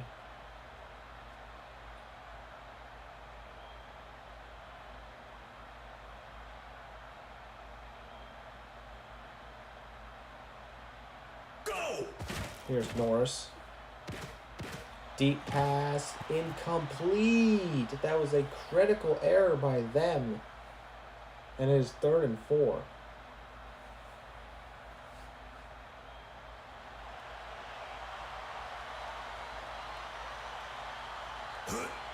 Here's Norris with the pass. It's incomplete, and it's 4th down. Buffalo crowds are cheering right now. If they get the stop here, this game could be over. And we will be on our way to our 3rd game.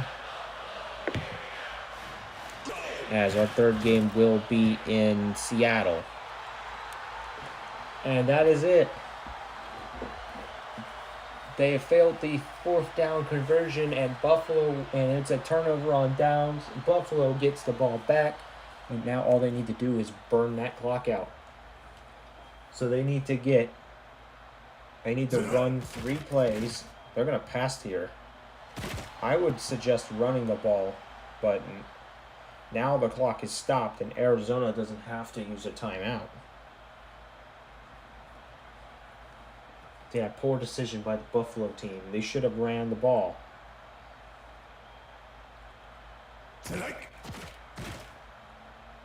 Here's Spencer with a deep pass. It's incomplete. As they do it again, it seems like Buffalo doesn't know what to do during a late game in this scenario. You want to run the ball to burn the clock out rather than try to chuck it down the field to score.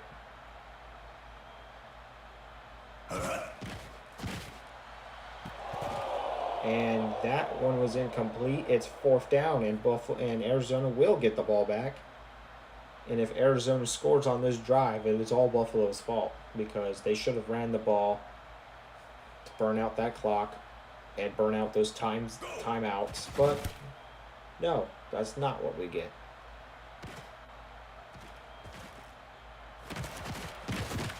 As there's a little bit over a minute left in this game. You would think that the ball game would be over, but Buffalo messed up here.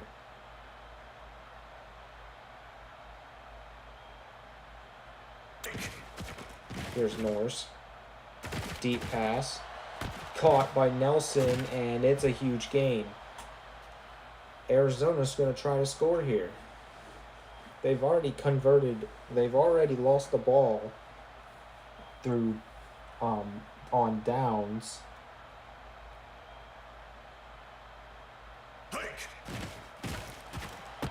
Caught by Nelson again, and it is 1st down again. Arizona will use their 2nd timeout here. That means they need to score on this drive. If they don't, they're going to lose, as Buffalo will kneel it out. Bad pass. It's incomplete. Could have been intercepted, but it didn't. So it is 2nd down.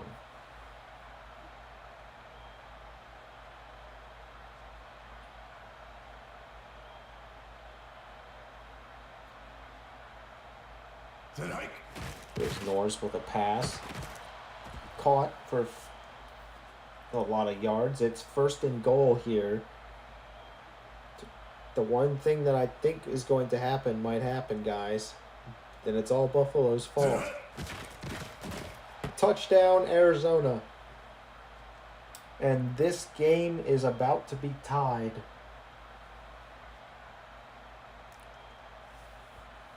What a mistake by Buffalo to not run the ball. And now it's a tie game, and it's all Buffalo's fault. What are the Grizzlies doing? You want to burn the clock out. Now, if you're Buffalo, I would just go for the game-winning field goal. If Buffalo proceeds to lose this game, I will be color me surprised.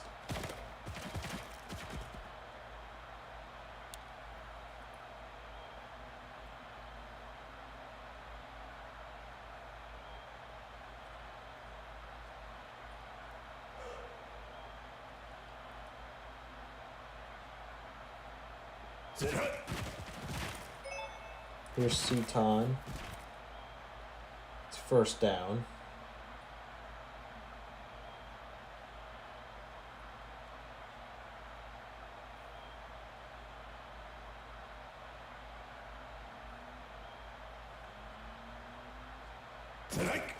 Here's Spencer with the throw. It is caught by Fields. And Buffalo will use their second timeout here. 17 seconds are on the clock. That game-winning field goal could be happening as they're on the 36-yard line. But if they're kicking from here, it's not going to be easy, but it is possible.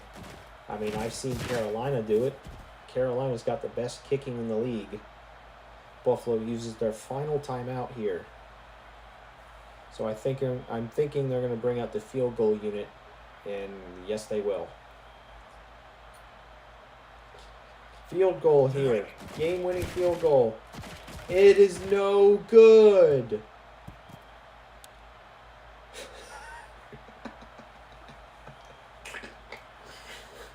And McGuire misses a 47-yard field goal. And now the Sharks are going to take over. That is incomplete. There's 2 seconds on the clock. If you're San Francisco, you're going to have to go for, or if you're Arizona, you're going to have to go for a Hail Mary and hope you catch it and win. If not, it's going to be the second overtime game in a row. And here we go. We are going to overtime again for the second time tonight. And once again, each team will get 1 possession unless the team who possesses the ball scores first or allows a safety. After the first possession, it is sudden death. If the game continues, if no one has scored after this OT period ends, the game is over and it results in a tie. That is the rules of this league, and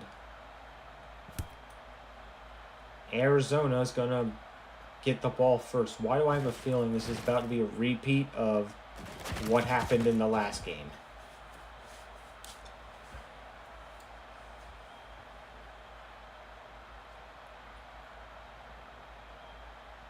It's not as good as the other one, though, because San Francisco came back from being down 21 points. This one was only 7.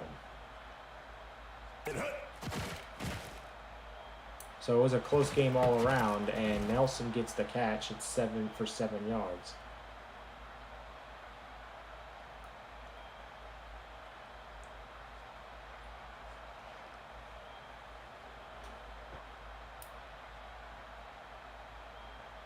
Go! Here's Norris. Pass is caught for a first down.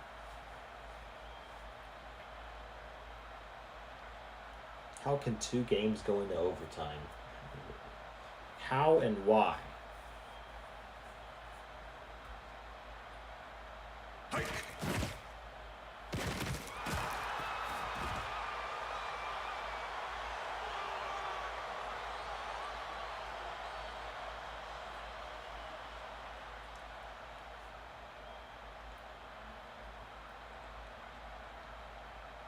Here's Norris. Hike! To Jones for 6 yards.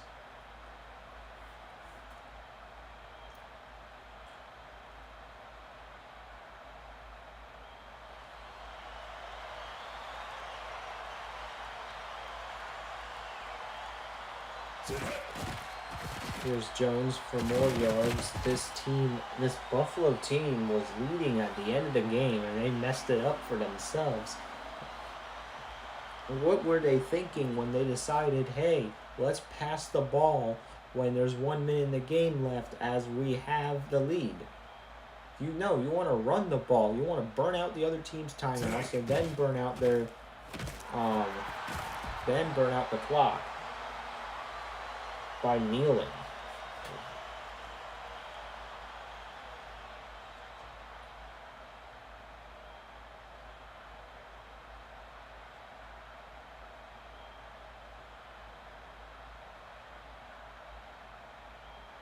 Flag. It's against Arizona for false start.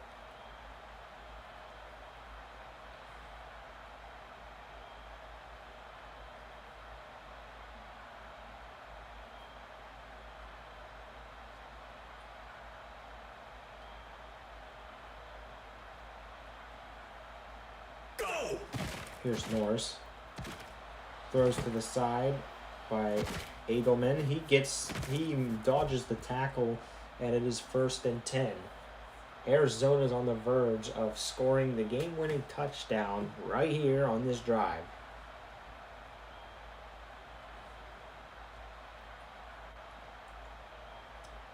Set hike. Here's a chance. They're going to pass the ball. It's caught by Lackey. And it took a split second for them to turn, and it's a 1 yard.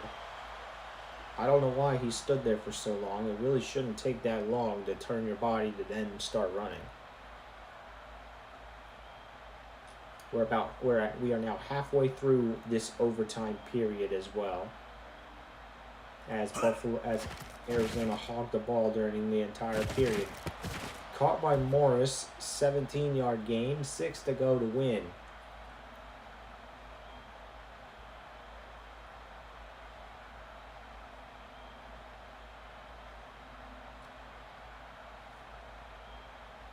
Hike. Here's Norris. Incomplete.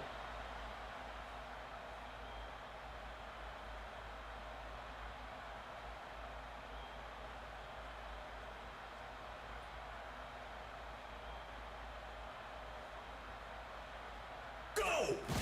Here's Edelman, and it's a loss of 1 yard. Now, if this results in a field goal, the other team will still get a chance to possess the ball. So if you're Arizona, you want to score this touchdown.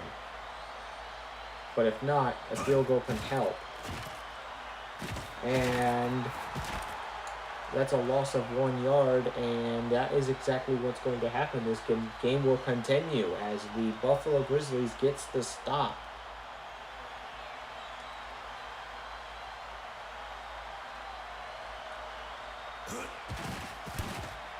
And it is now 24-21.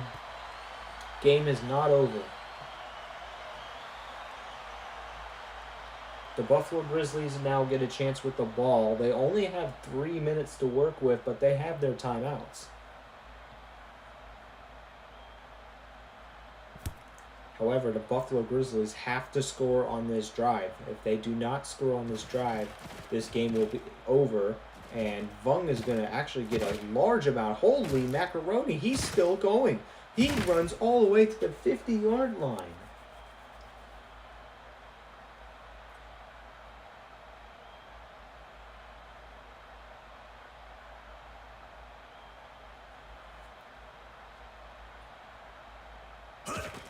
Here's Spencer to Sutan.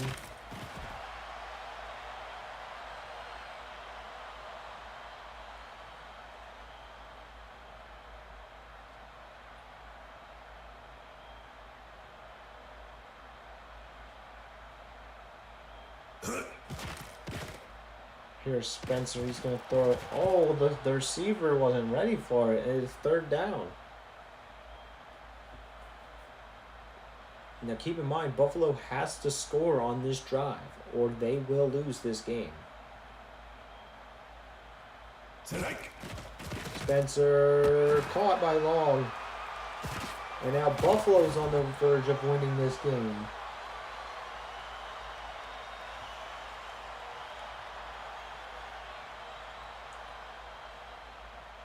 The tables have turned. Now it's a completely different scenario. That's caught by Franklin for the 1st and goal. Timeout by the Arizona Heat. As there's not much clock to work with. If Buffalo gets this field goal, we will be in, and touchdown! Buffalo wins it in overtime. And Arizona fans are heartbroken now.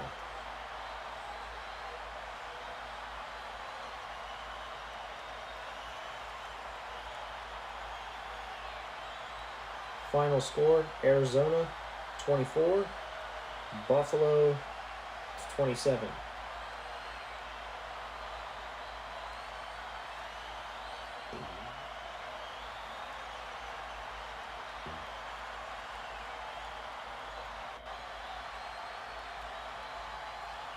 That's our second overtime game of the day. And I just want to say good game.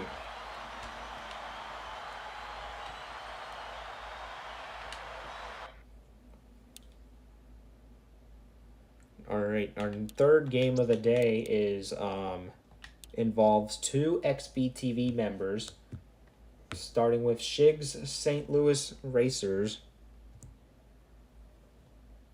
versus Deluxe's Seattle Bruins.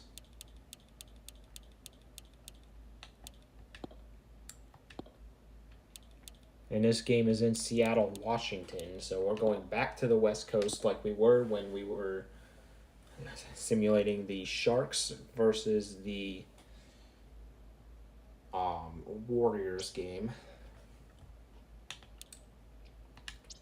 Now I'm going to go check the weather once again because I will be checking the weather. There is a stadium in Seattle, so they will be using the Bruins Stadium. Alright, I am checking the weather now so that we know what weather settings to use for this game. So it is obviously nighttime. There's no doubt about that. It is 9:24 p.m. in Seattle, Washington right now. The weather, it is currently sunny. So it's currently clear out.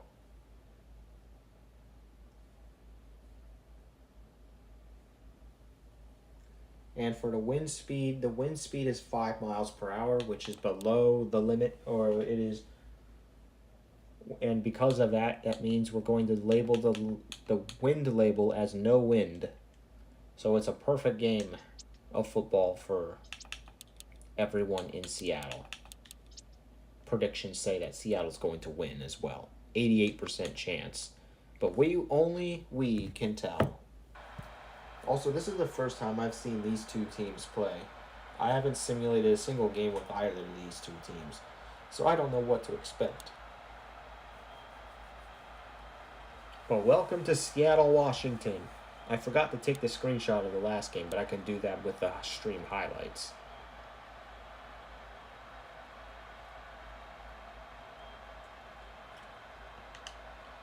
Alright, so Seattle won the toss, so they're going to start with the ball.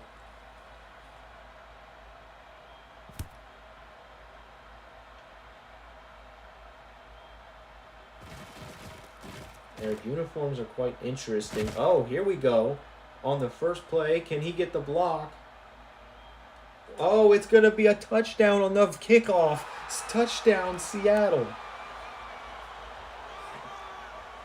And this game begins with a banger. Seattle's already on the board.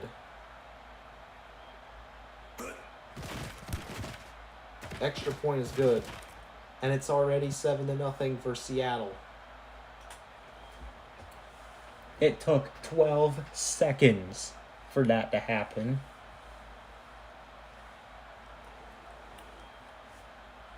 Now, I don't think I've seen a kickoff return in this game yet, but that one was the first one I've seen in Access 2026.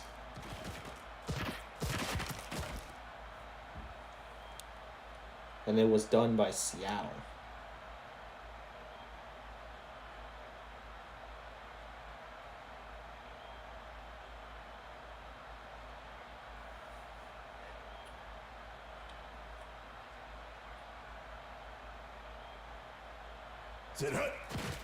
Here's Williams. He's going to be the offense, and he's going to be our quarterback for St. Louis.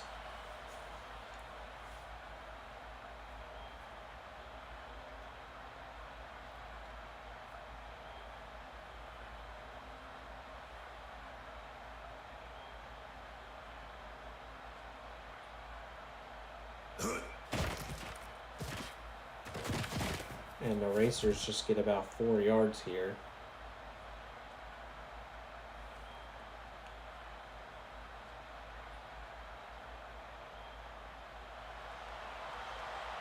The St. Louis Racers never really been successful, but they're a little bit better than they in the past.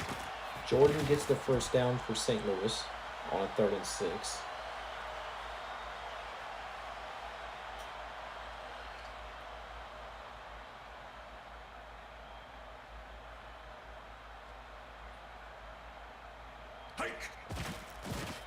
Here's Williams. Throws it.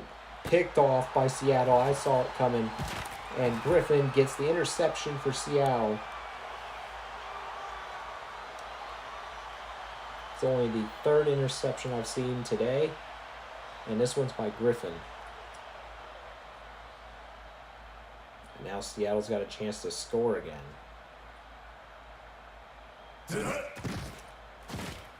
Parker, who is already really fast, gets a first down by 12 yards. He's probably one of the best running backs in this league that I've seen.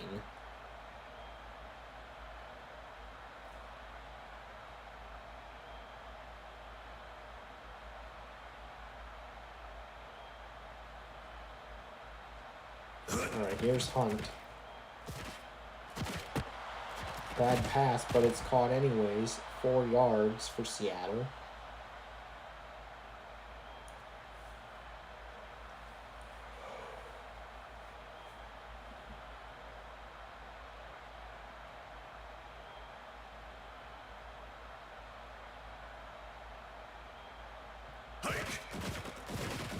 Here's Parker.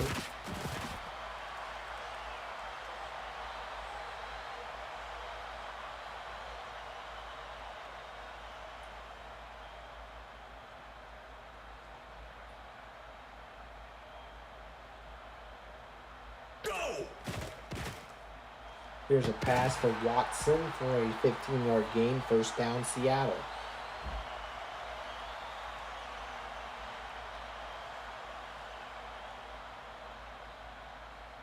Bruins on the verge of scoring a touchdown here.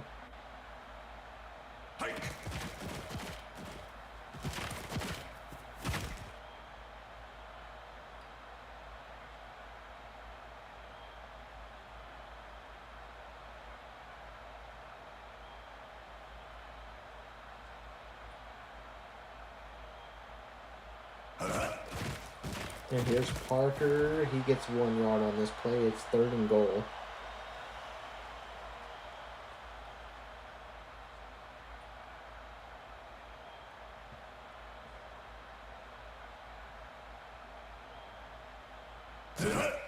And here's Hunt with the pass. Touchdown, Bruins. And it is now a 2-possession lead for Seattle.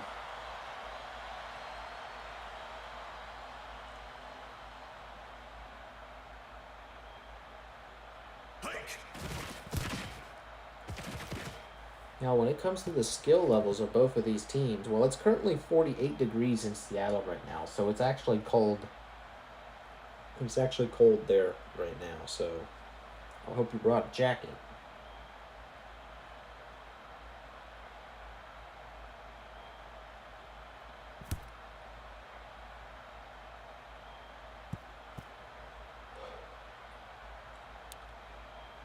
Now, for the skill ratings, St. Louis is only rated as a pro team.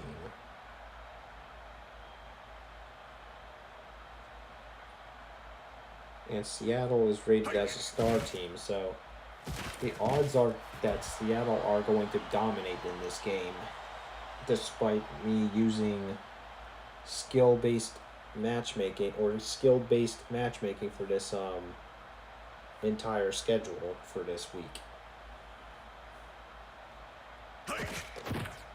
Because both of these teams are the 3rd best in their divisions.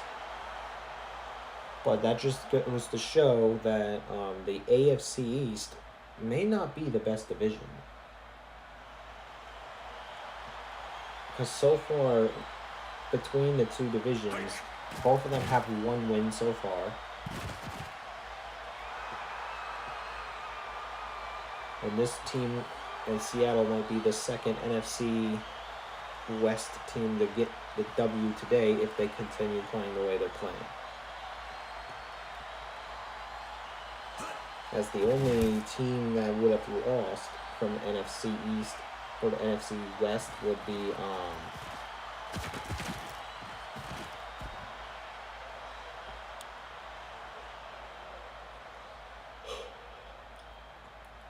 that would be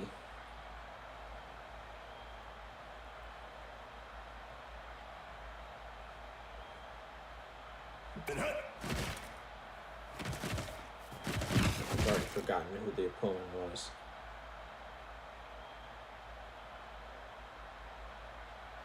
That was the Arizona Heat.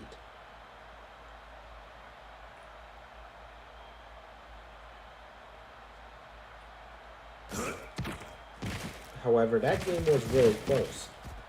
I think the NFC West is a lot stronger than the AFC East is, based on this performance right here, based on the two performances that we've seen. Now, yeah, they do got Miami, but again, Miami choked a 3-possession lead against San Francisco.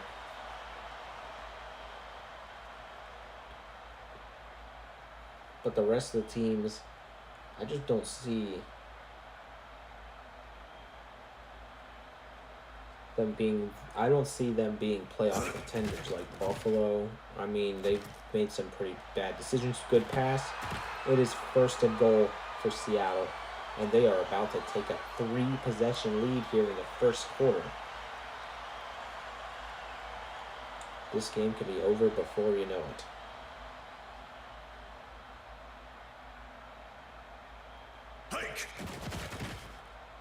Oh, there's a sack. Loss of 9 yards on that play. St. Louis are trying to fight back as they do not want to lose this game right now.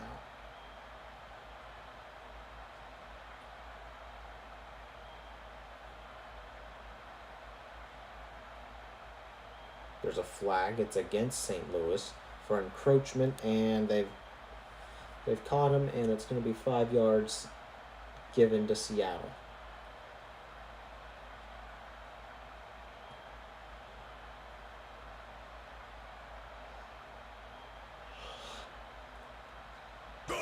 Here's Seattle.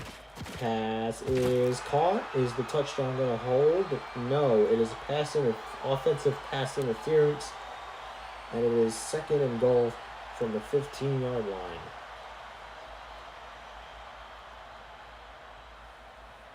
A little unfortunate if you're Seattle. But remember, you got to play by the rules.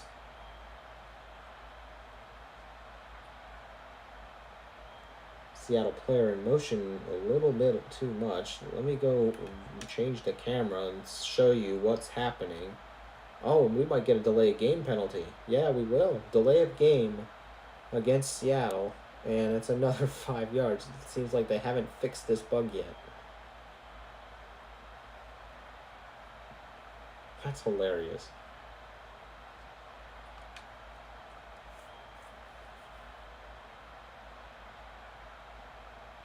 And that's the end of the quarter. As somehow the clock was running.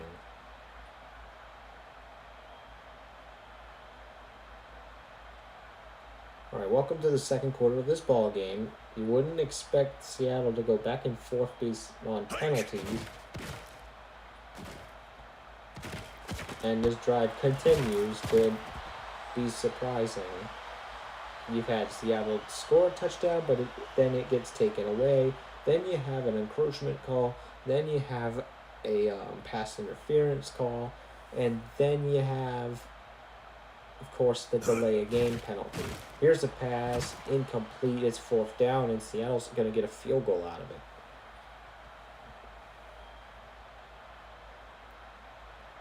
You know, it's kind of unfortunate if you're Seattle, really. Especially if you're a Bruins fan. But at least you guys got 3 points from it. And it's now still a 3-possession game. 17-0.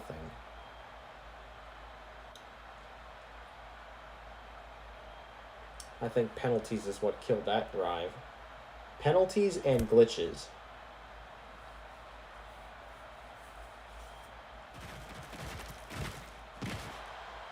St. Louis is going to go to the 40-yard line.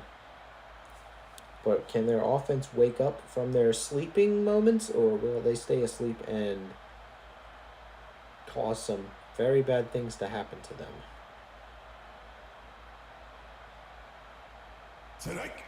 Williams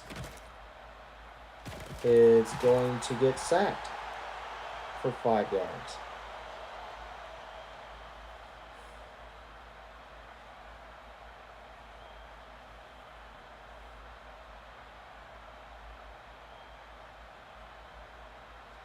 Said hut. Here's Williams. Pass is thrown to Vega. And it's 9 yards and it's third down, though.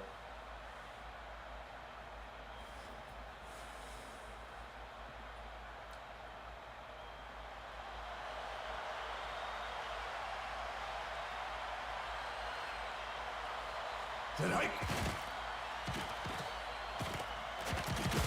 And that's a first down for St. Louis.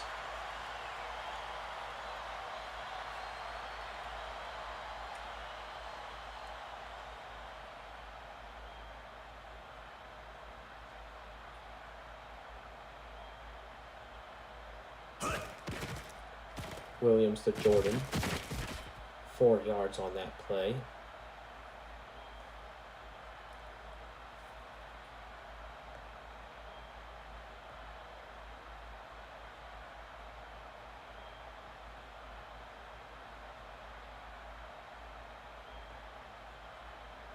Go. Here's Williams to Vega again. It's going to be a 5-yard gain. It's third and inches.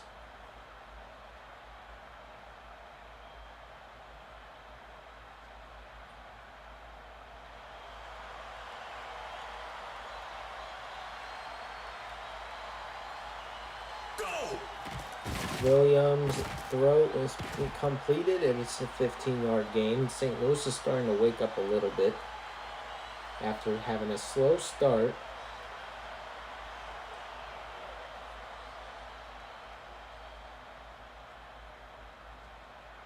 Said hike. Here's Jordan on the run. He's going to make it into the red zone, and it's going to be first and goal.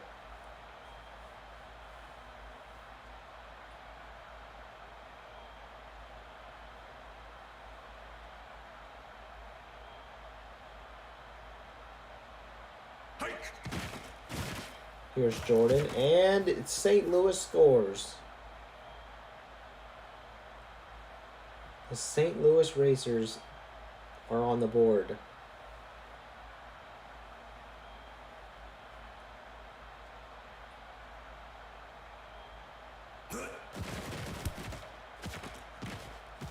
And it is now a 10-point game here in Seattle, Washington.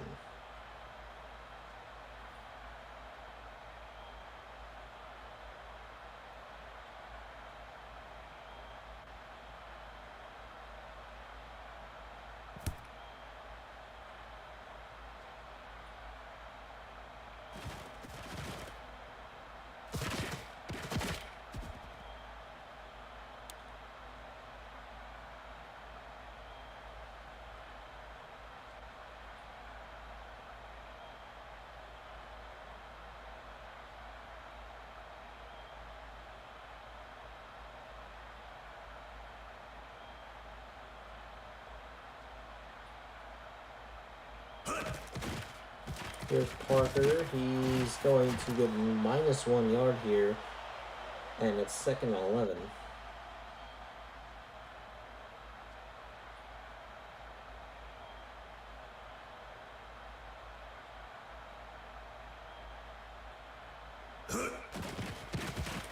Here's Hunt.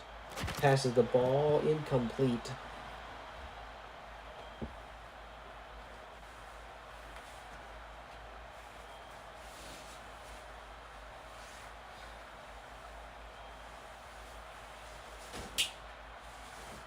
Hunt. He's going to throw it. Incomplete again. It's fourth down.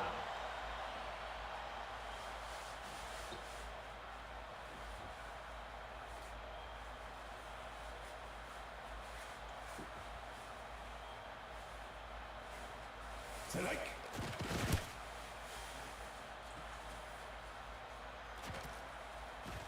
All right, here is Shaw.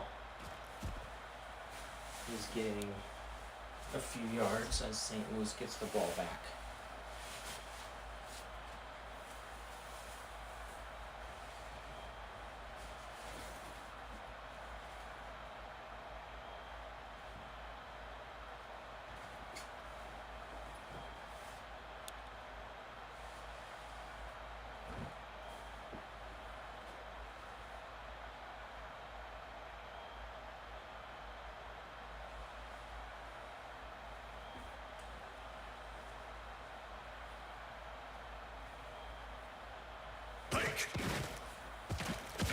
Here's Jordan.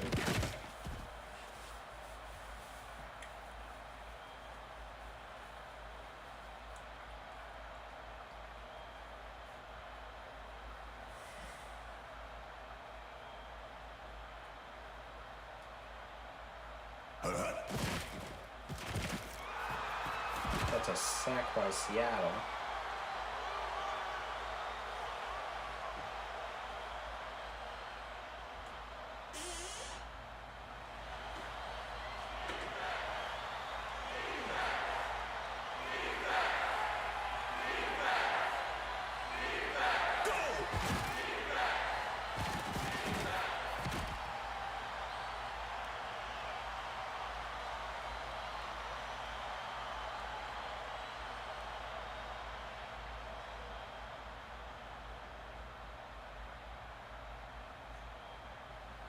Go!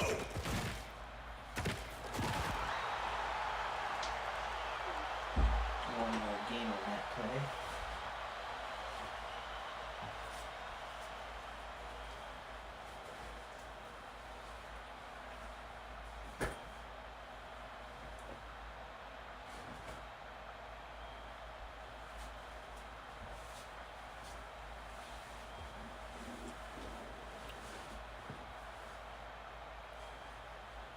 Let's see how St. Louis reacts here to 2nd and 9. Jordan's going to run right through almost everything, and it's 3rd and 1.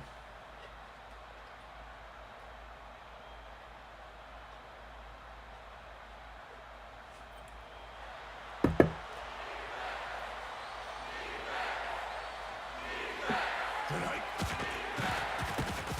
Jordan makes the catch.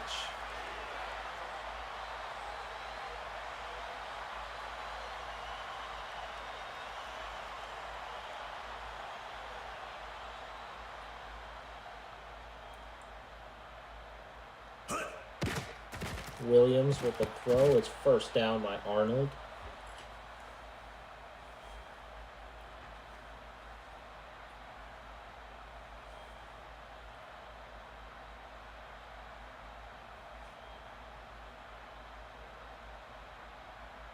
Go! Here's Williams, incomplete.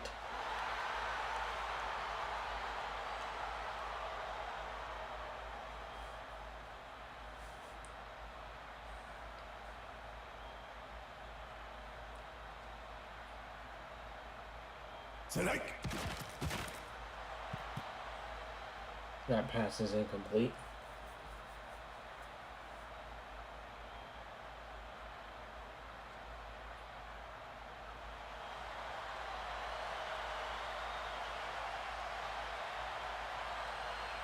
Tonight. Here's St. Louis. It's incomplete.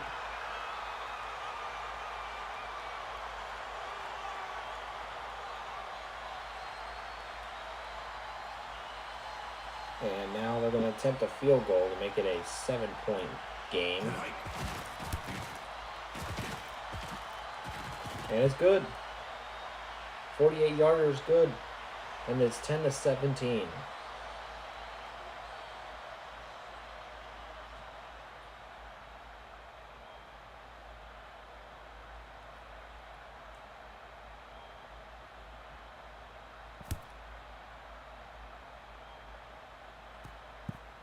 Ooh, he drops the ball and he's going to pick it up. Should have just let it roll out of bounds, my bro. And they're going to start on the 17-yard line here.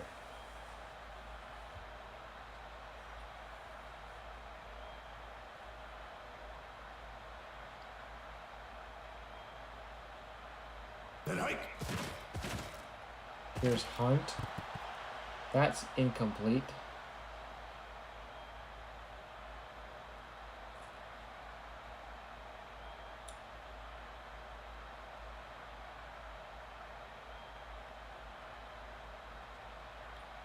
Tonight. Hunt. Whoa. That's incomplete. What is happening to Seattle? What happened to the Seattle Bruins that I knew and didn't love? Because as a Baltimore Paladins fan, we've been beaten by these guys before. Tonight.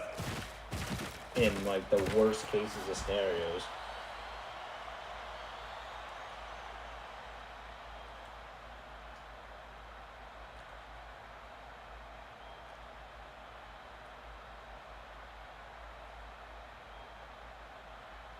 Tonight. But at this point, I don't think Baltimore is going to be that great this season. Yeah, I have low confidence in my team. I'm sorry. My team is probably one of the worst right now. We used to be good enough to win Access Bowls, but now we're just something else.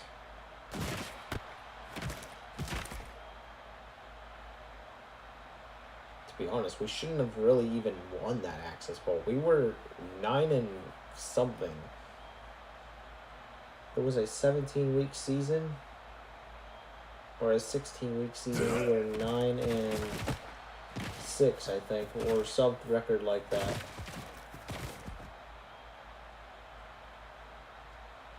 Either that or we were 10 and 5. Like, we had to win against the Cincinnati Royals to even make the playoffs. We did that. Then I think we ended up playing against an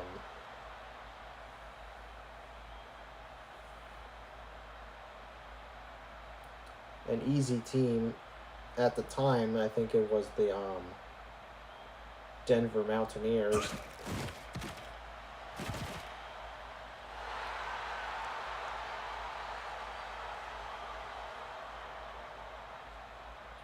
And then I think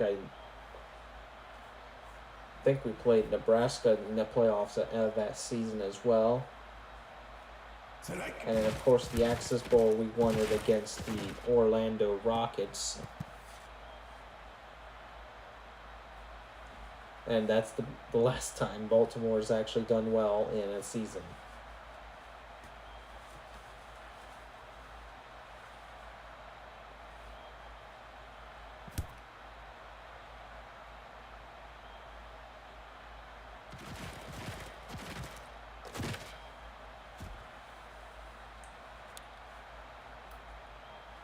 Now, for these two teams, St. Louis was never good. They never made the playoffs.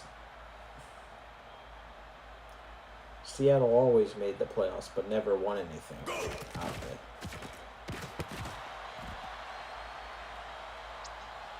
And that's the end of the first half. Second half coming up. So far, Seattle's up by a few points, as St. Louis scores field goal after field goal after field goal. It's now a 4-point game. So I don't think this game is going into OT. Unless if Seattle gets a field goal and then somehow St. Louis scores a touchdown.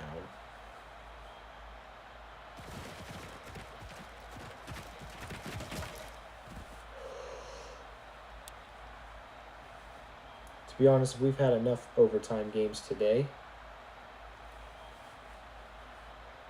as today's overtime series has pushed us to almost 1 o'clock, and all of our games are supposed to be done by 1, but they're not, as we still have one more game coming up tonight.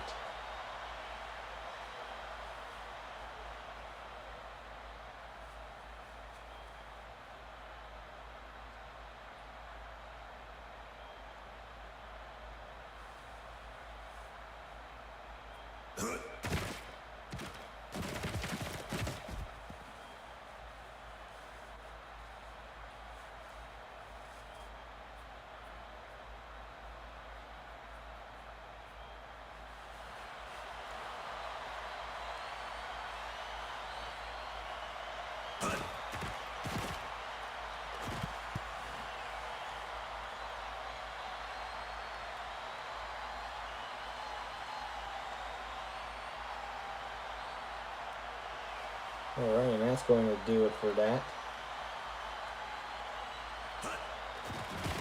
And Seattle will get the ball once more. going to be a touchback.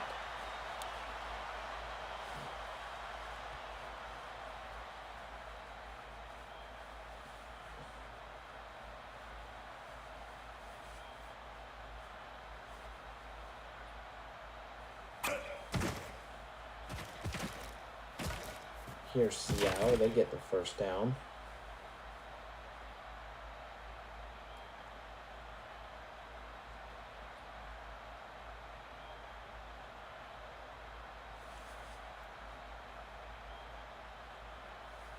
Go. Here's Parker. He gets a first.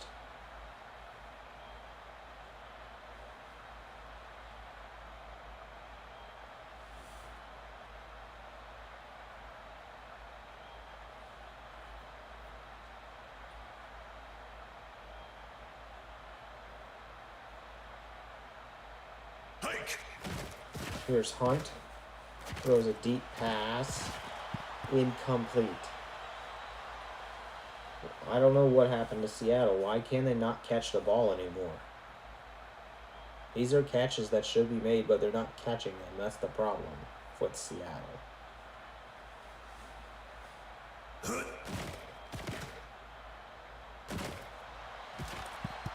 And they don't catch this one either. It is 3rd and 10.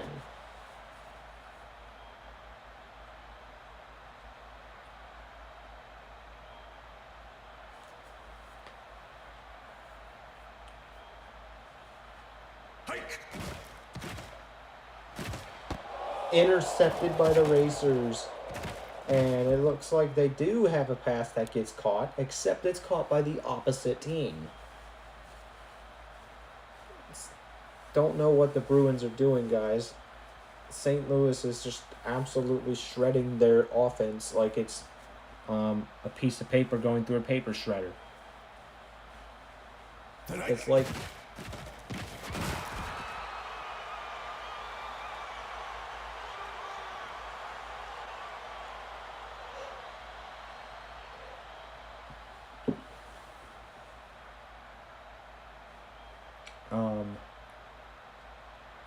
It's like the Racers have super senses. Williams throws deep. Incomplete. Neither team are really making a lot of catches.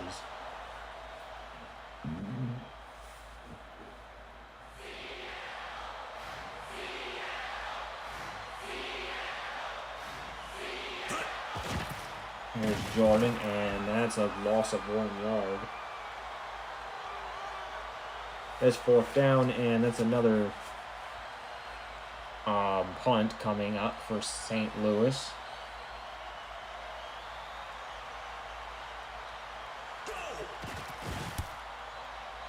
And that one's going to be a touchback.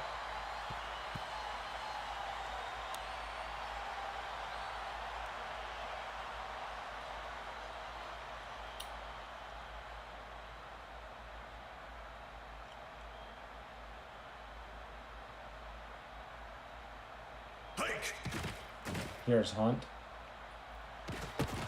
Throws it to Watson. He's going to get 1 yard on this play. I honestly think this is probably the most boring game I've watched today. No one knows how to make a catch. I don't think either of these two teams are going to get far in the playoffs without being able to catch the ball. And that's if they make the playoffs.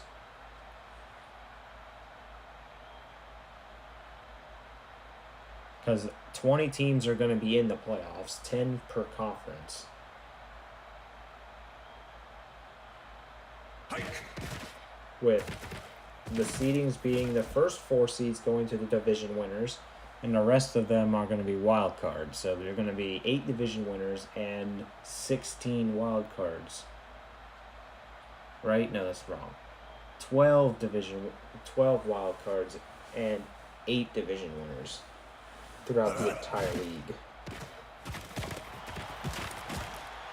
So basically, and that's basically half of the teams, because there's 40 teams in this league this season, and 8 of them play every day.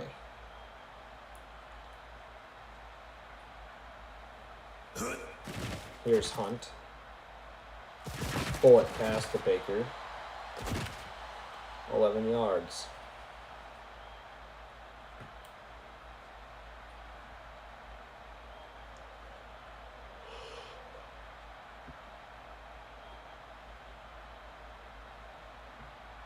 Go. Here's Parker.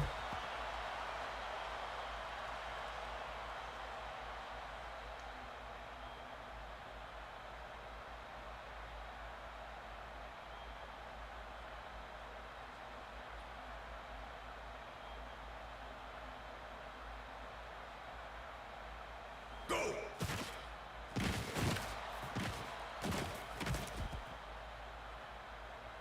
Parker's gained 9 yards.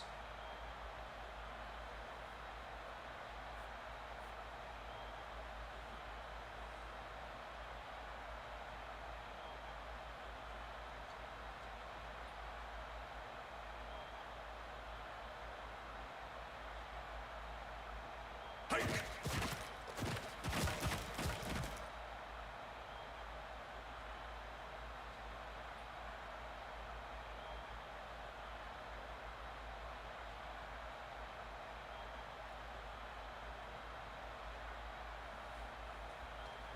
All right, here's Seattle.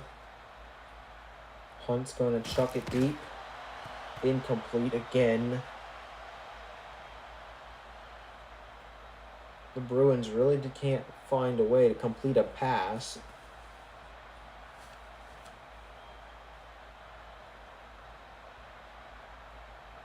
Then hike.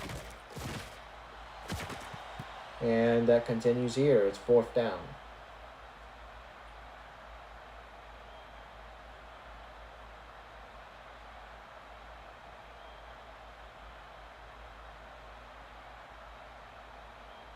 Hike.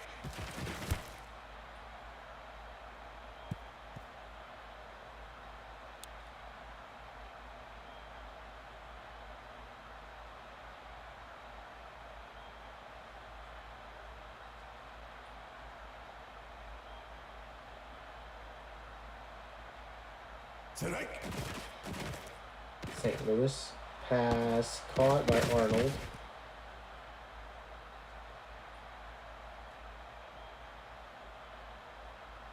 See, at least this game is going by quickly like a normal game should.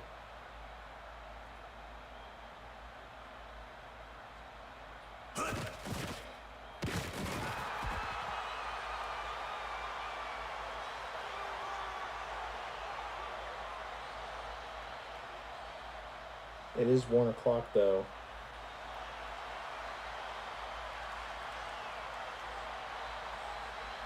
Go. There's Jordan. He gets the first down for the Racers.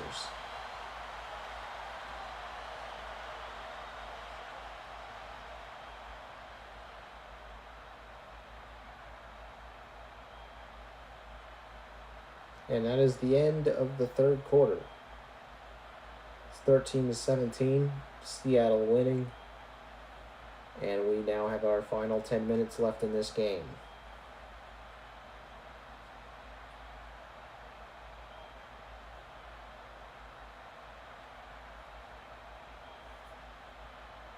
Hike.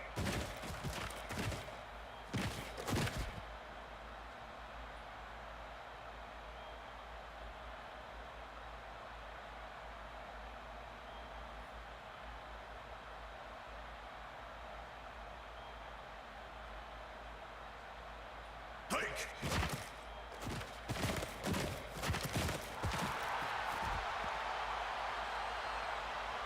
It's 3rd and 3.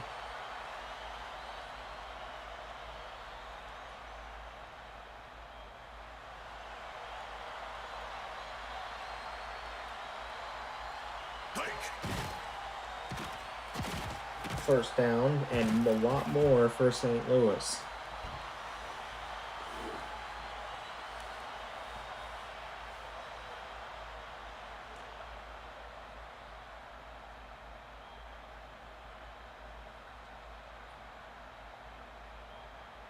Then hike.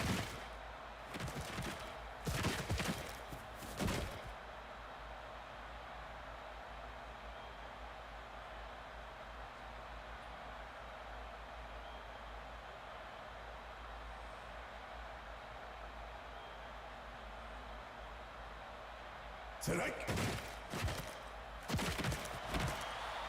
It's 4 yards on that play. It's third down. It's ruled third down.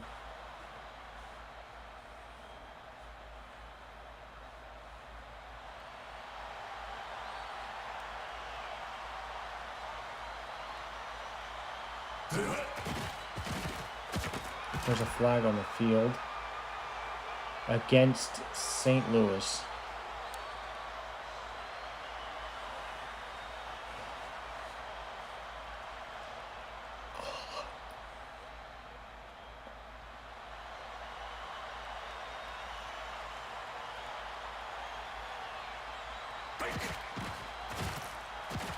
And that's a first down by Bolin, and he's going to take it to the 15-yard line, 14-yard line.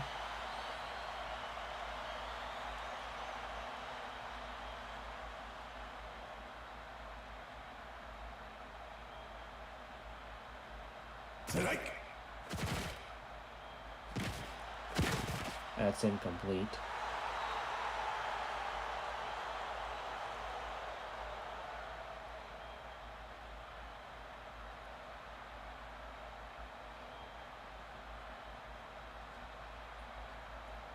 Hike.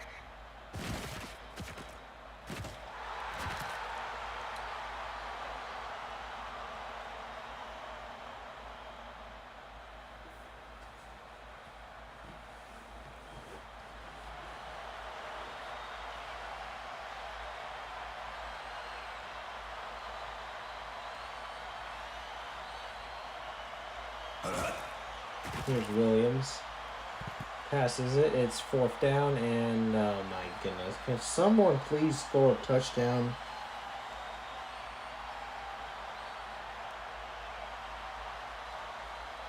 Like, this is actually getting lame.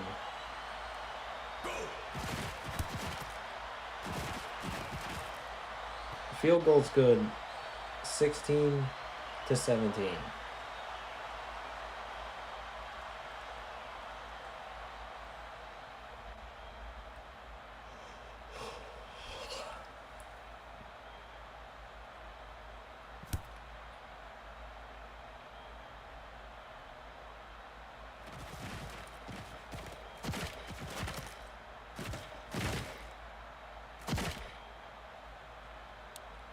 To be honest with you, I don't even know who's going to win this game anymore.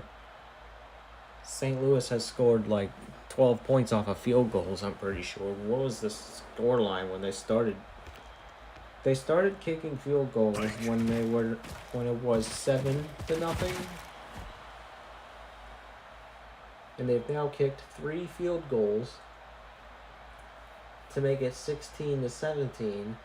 Winning games because of field goals, it doesn't make you a good team. You got to do better than that. You got to score touchdowns. Go. Because there's no way you're taking on teams tougher than Seattle.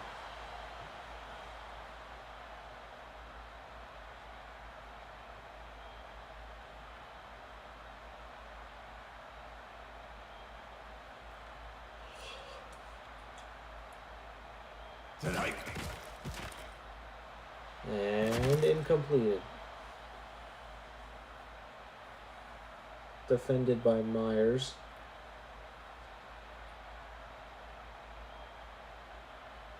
And here comes another punt. Hike. Touchback.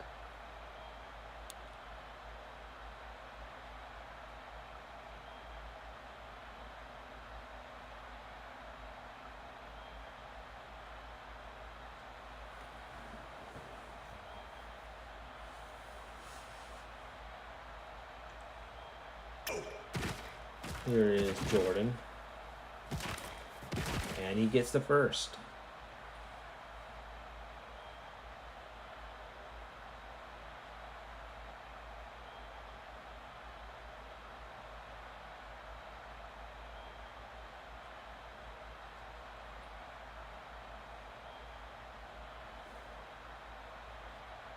Hike.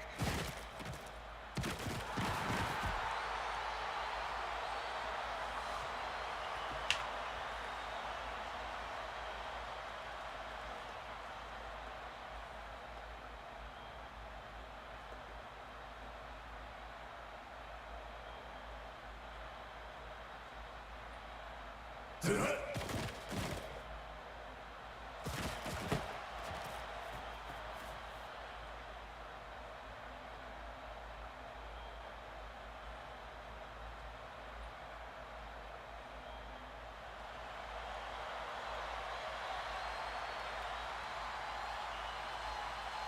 To the hut.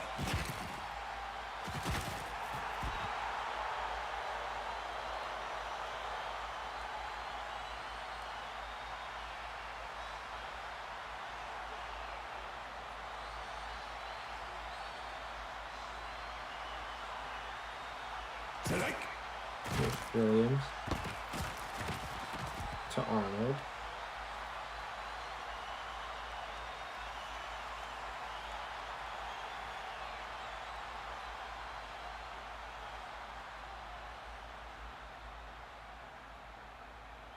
To the hut.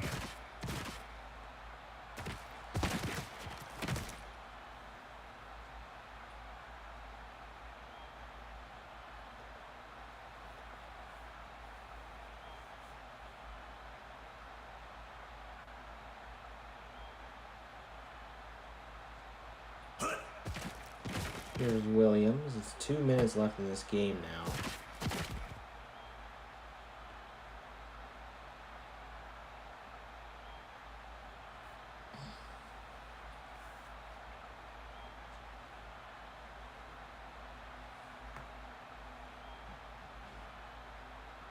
Go. Here's Williams with the what the heck?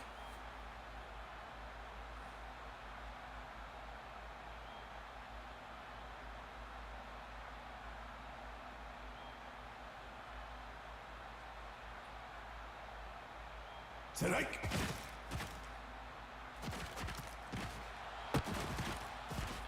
It's third down. This is gonna be another field goal, isn't it?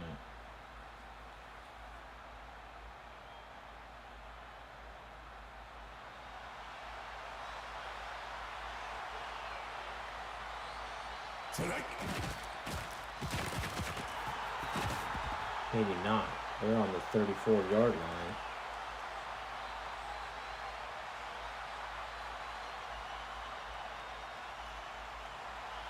Okay, so they will go for it.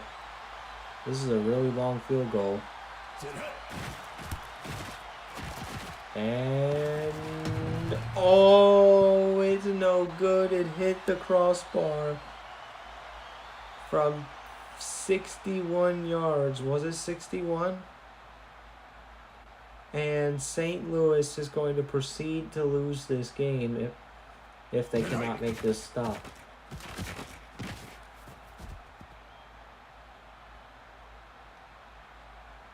Y'all saw that, right? That is like comedy, dude. Oh my. Hut. It literally doinked out. Oh, it's intercepted. Racers are still in this. Why wasn't Seattle going for a run? The one thing you don't want to do when you have the lead in the 2-minute warning is to turn over the ball. Oh my days. Look at this. He had to be tackled by the line. It's a penalty against Seattle for holding.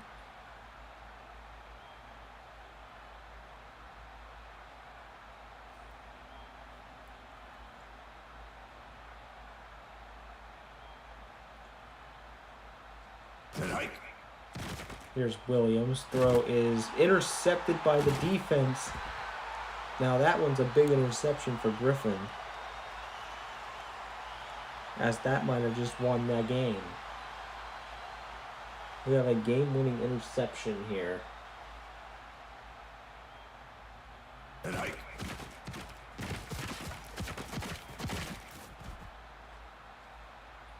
All right, St. Louis calls their timeout.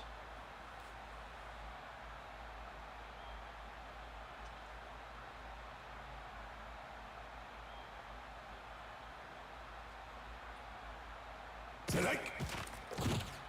Here's Hunt. Pass is thrown, incomplete. No timeouts required. Don't know why they did that. Console's going to turn off in 5 minutes.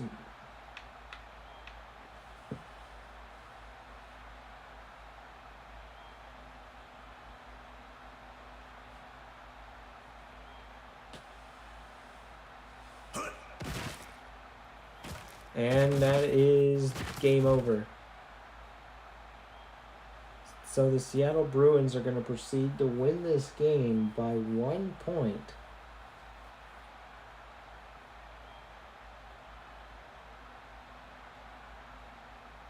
Hike. And it's going to be the first regular, and it's going to be the first regulation game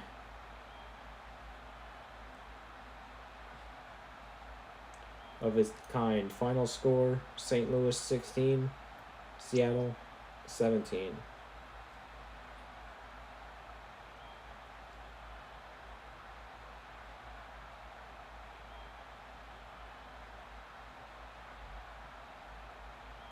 And this game was not in overtime, surprisingly.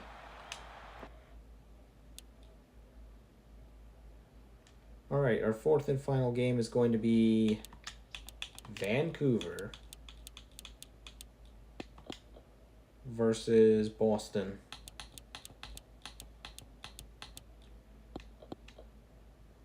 And this game's going to take place in Boston, Massachusetts, as we head back to the east again.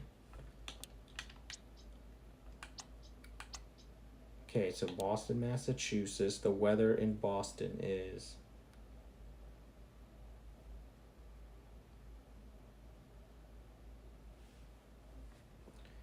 53 degrees right now. Obviously nighttime. It is overcast.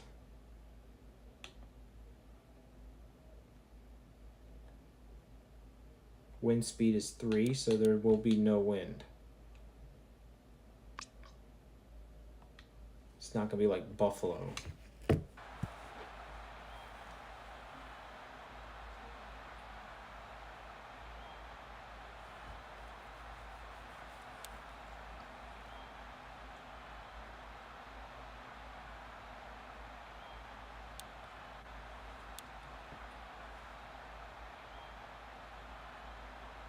Now, I have low expectations for both of these teams. But more in particular, Boston.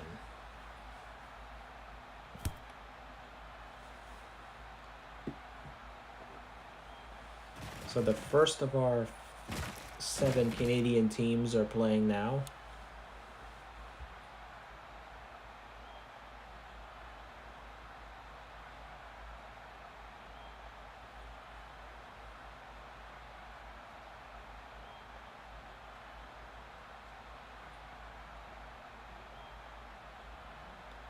And Andrews is going to be the star for Vancouver.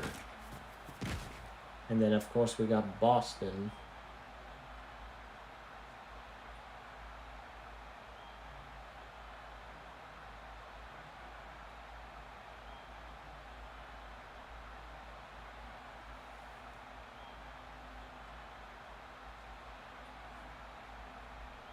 And Boston's going to be one of our older teams.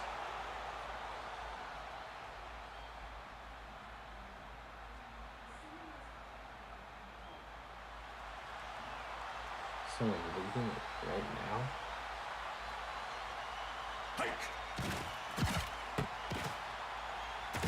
First down. Gucci says, thought you were doing Destiny 2. That is coming later. That is coming after. That's coming at a different time. No game on the play here.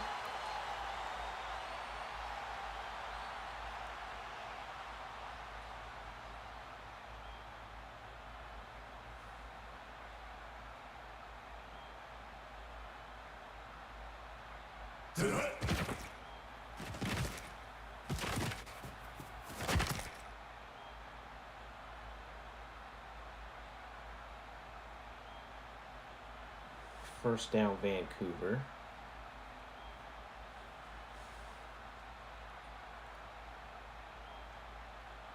Hike.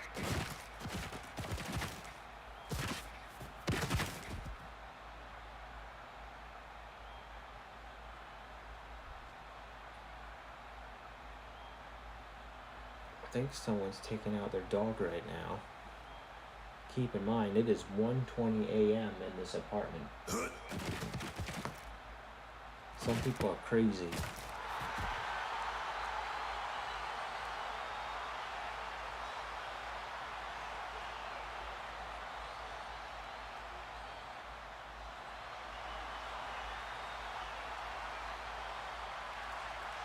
Hike. Andrews with the throw to Ray. 9 yards.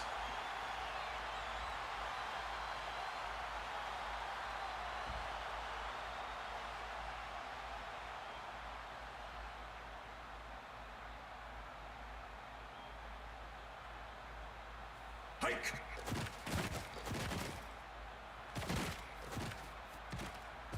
And I don't know why the Boston defender stood there menacingly, but it took him a bit of time to realize this guy is running the ball.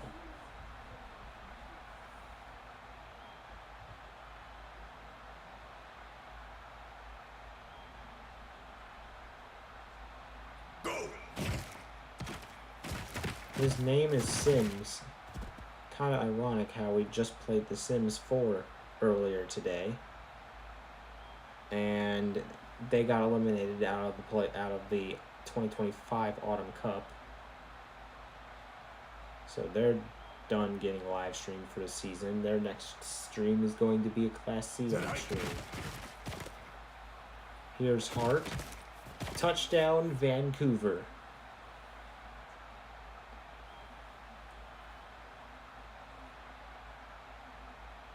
And the Mallards are on the board. Go. Ooh, oh, it hit the sidebar, but it's still good.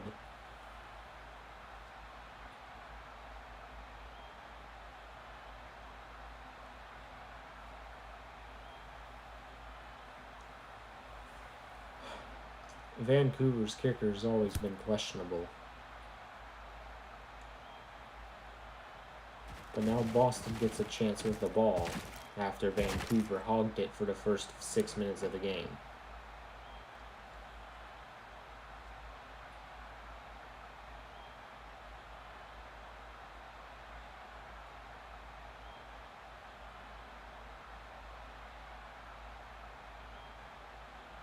Hut, hut.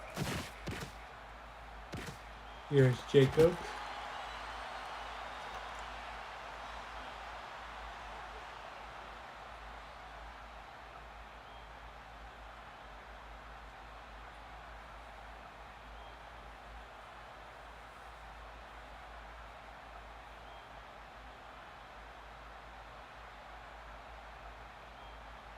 Hut.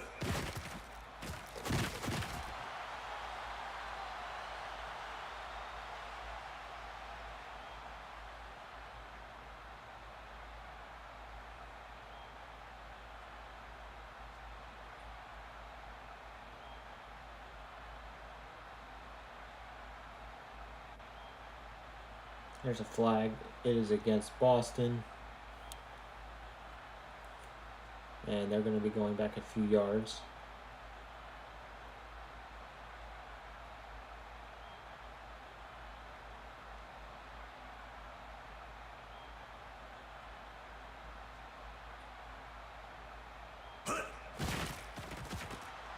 Incomplete.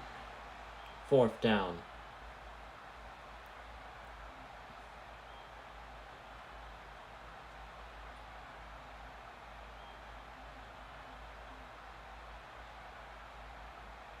Sit hut.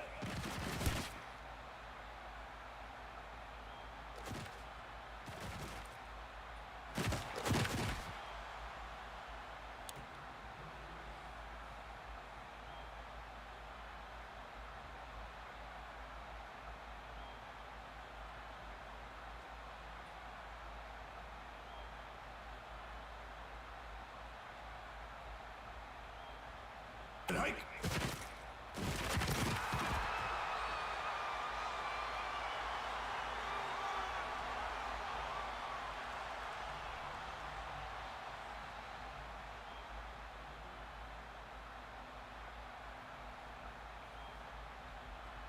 And hike.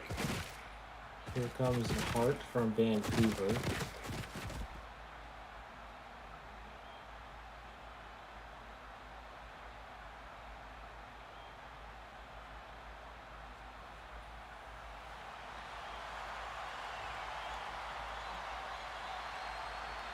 Go.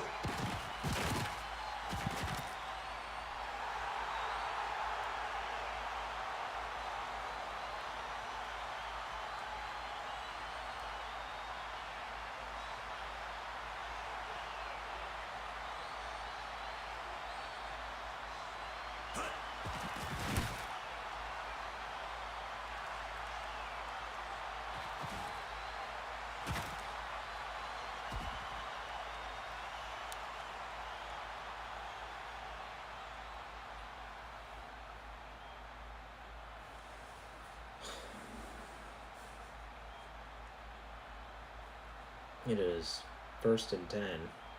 And hut. I really don't know why we are still alive. Oh yeah, I could tell you why, because 2 different games went into overtime, forcing us to stay up an extra 30 minutes so far. It's still the first quarter.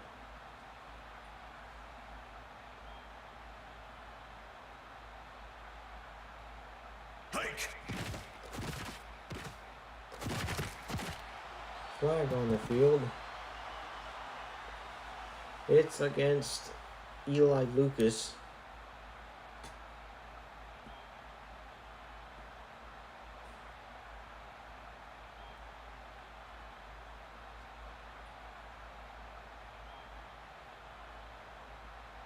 Hut.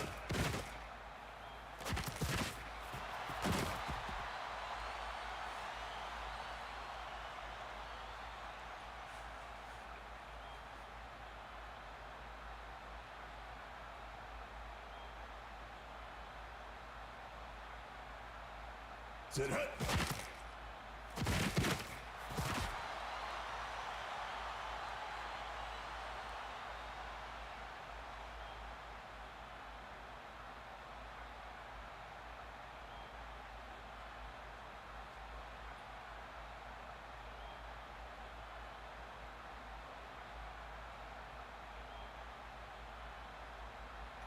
It is now Q number 2.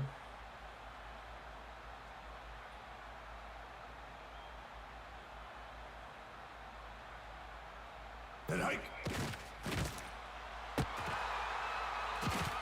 Oh, there's a fumble recovered by Moore, and they got 25 yards.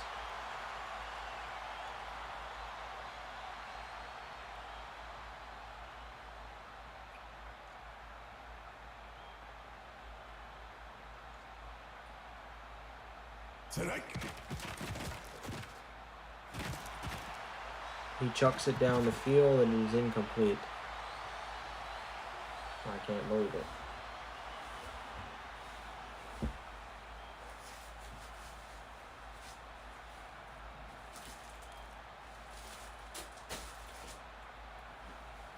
And hut.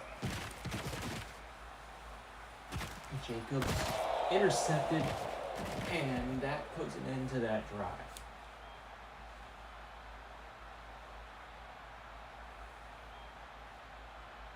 Eli Lucas redeems themselves with the interception, and it is now 1st down for Vancouver. Go. Andrews with the throw, bullet past Array, and it's a 9-yard gain.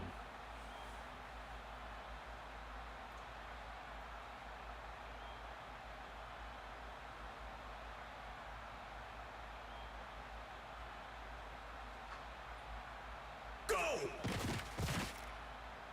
Here's Andrews to Ray again, and he gets him for 17 yards. It's another 1st down for Vancouver.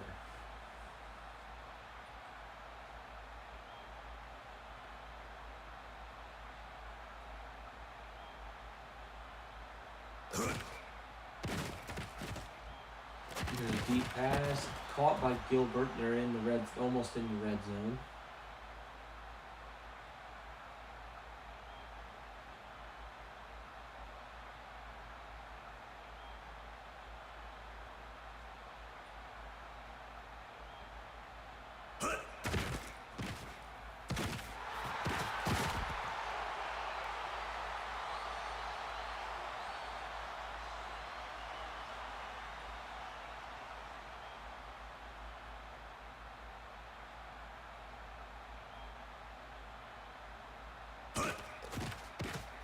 Here's Andrews to Ray.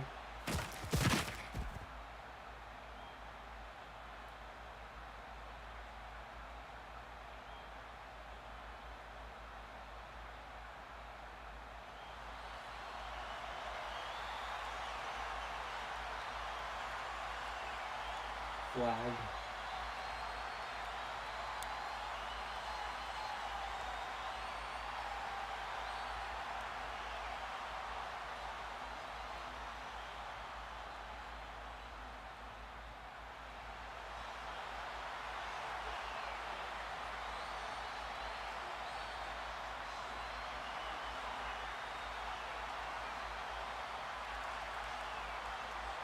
Sit hut. Here's Andrews, and he hits his man for a touchdown. And Vancouver is going to be up by 14.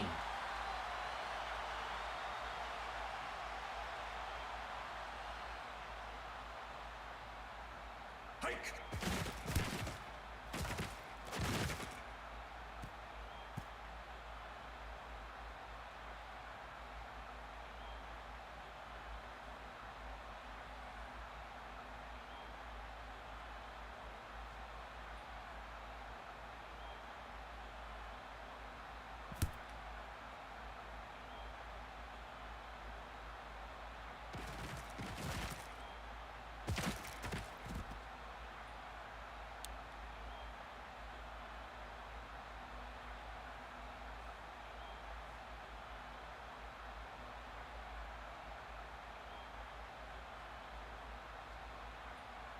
Go.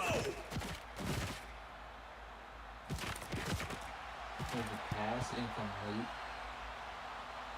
Eli Lucas gets another holding call.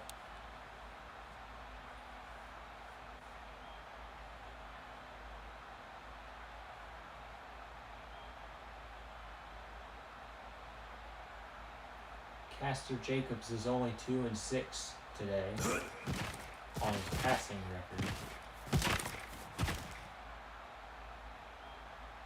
And another penalty against Eli Lucas for face mask. They gotta throw this guy out the game.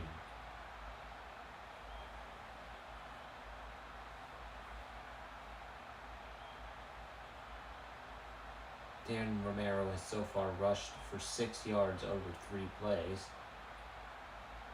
which is not good. Sit hike. Intercepted.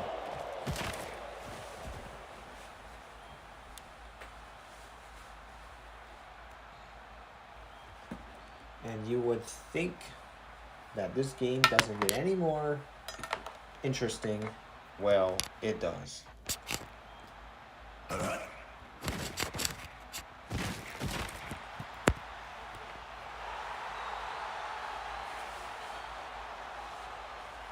So far, Vancouver has intercepted the ball twice now. That's the most from any team in a single game so far today. Go. Boston really doesn't know what they're doing on the field.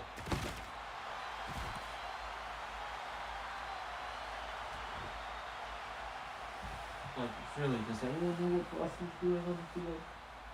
So I sure don't.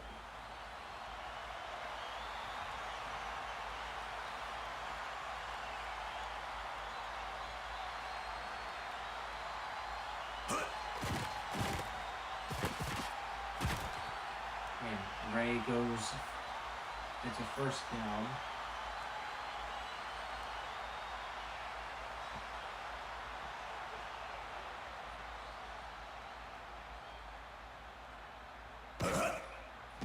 Here's Andrews. Throw. Caught by Hart. 2 yards.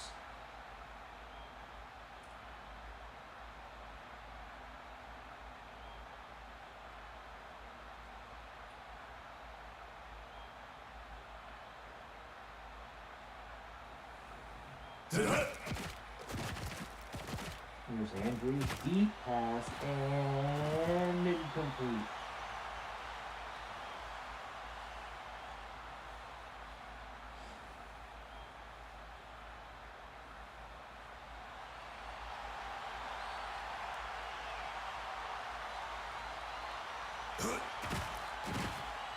Here's Andrews with a deep pass again, incomplete, 4th down.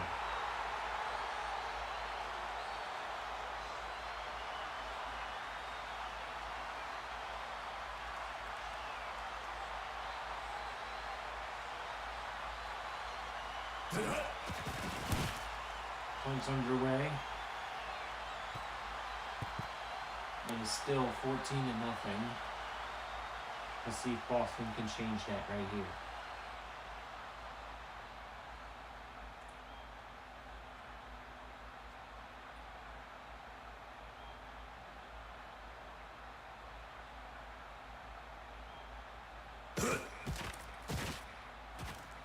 Here's Jacobs with a deep throw. It's incomplete.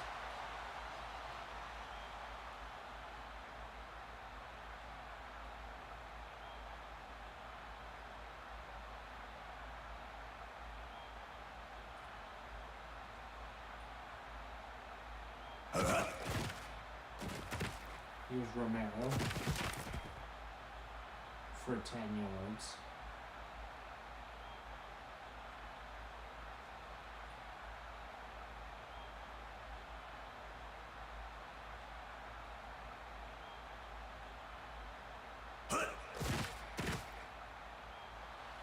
Jacobs gets about 4 yards.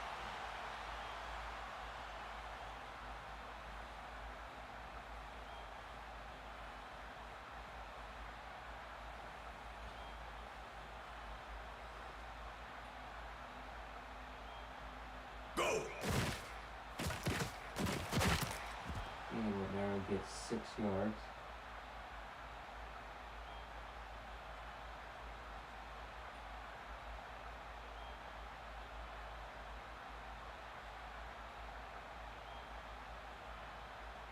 Hut.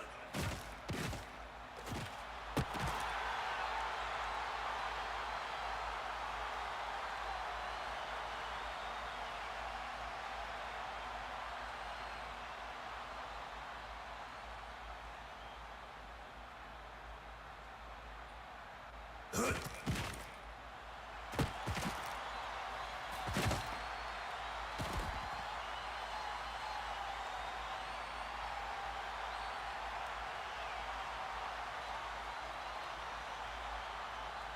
Second and 8 for Boston. Hike. If there's a flag on the field, let's see if this stands, but if it does, it's a really incredible catch. And it won't. It is offensive pass interference against Nolan Rays.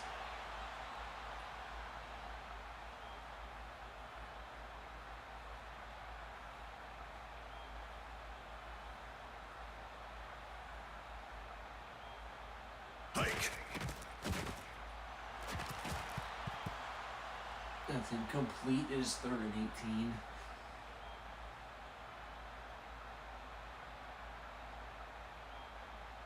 Boston might be one of the worst teams in this league.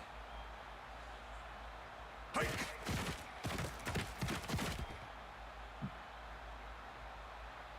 And it's 4th down.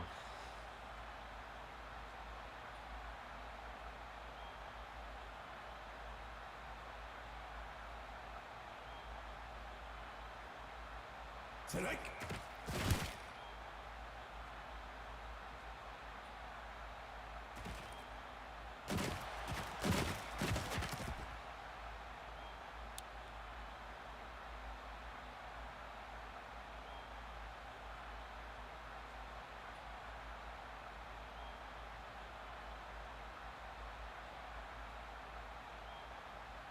Go!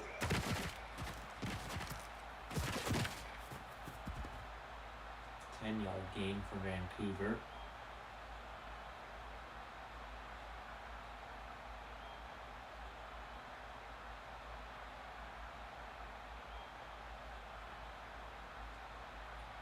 Go!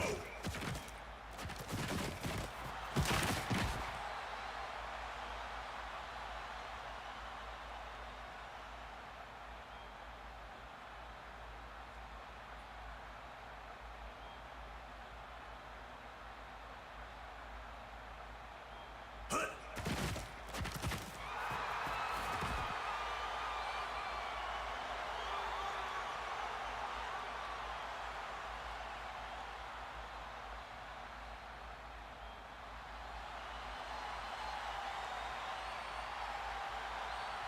Hike!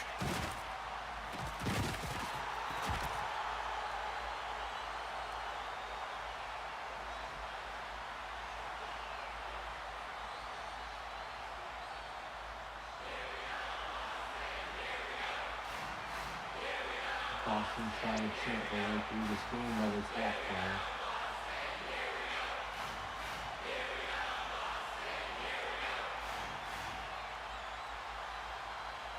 They're chanting, "Here we go," more like, "Here we go so slow." Boston's the only team tonight that has not scored a single point in the first half. Game's far from over now, as Vancouver still has 14 points.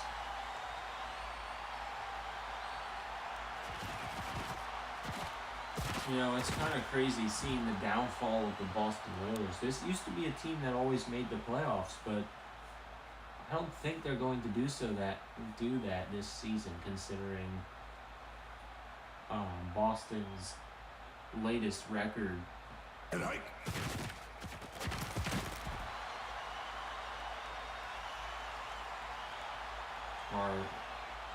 Their performance is just awful. Like, this is Vancouver that they're losing to right now. Hut!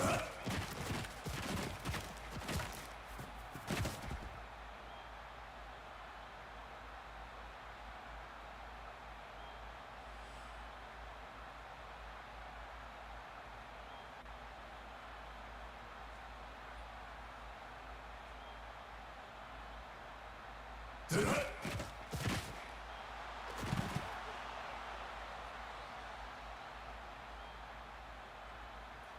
And for those of you who are fans of this league and don't know where Vancouver's going to be, Vancouver technically is not representing any NFL team, so I actually manually decided to put them in the NFC West, which means they're going to be in the same division as the Seattle Bruins, as well as the San Francisco Sharks that you saw just get the incredible comeback win, and as well as the Arizona Heat.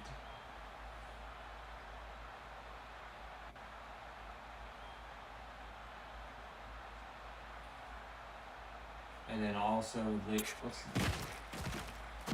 the last rival number? I think it was Seattle, San Francisco, Arizona.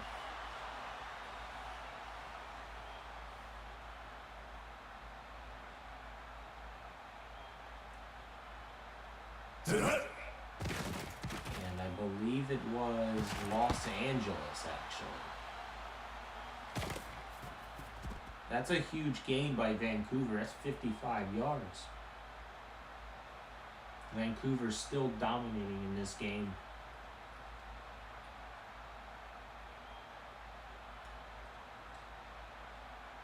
Go!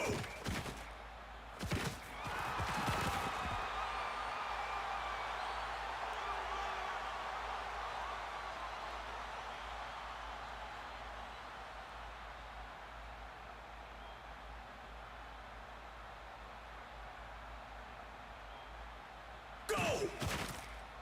Here's Hart for 1 yard. It's 3rd and 8.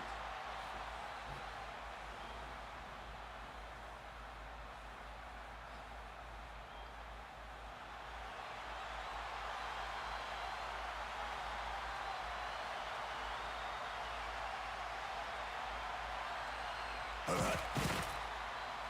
let's see what they do on third down. They're not going to get the first down, but they are in field goal range.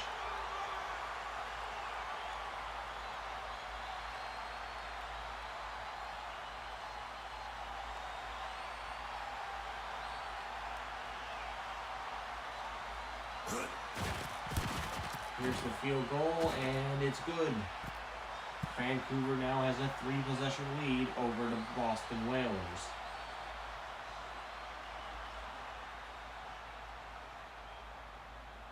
I think the Boston Whalers have become an embarrassment to this league.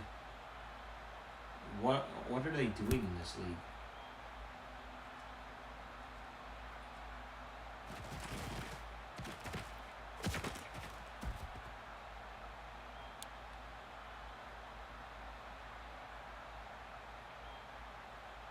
Whose team was this? I know somebody had this as their access football team. And I want to know what their thoughts on This whole nonsense is. This is somebody's team. I don't remember who it is.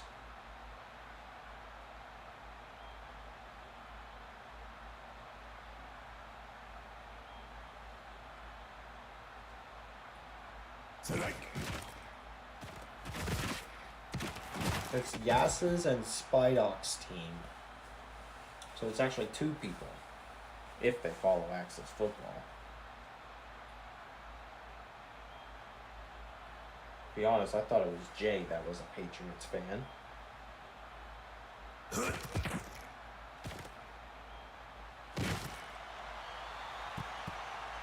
And boy, do I have a question for you. What the frick is Boston doing? Hike.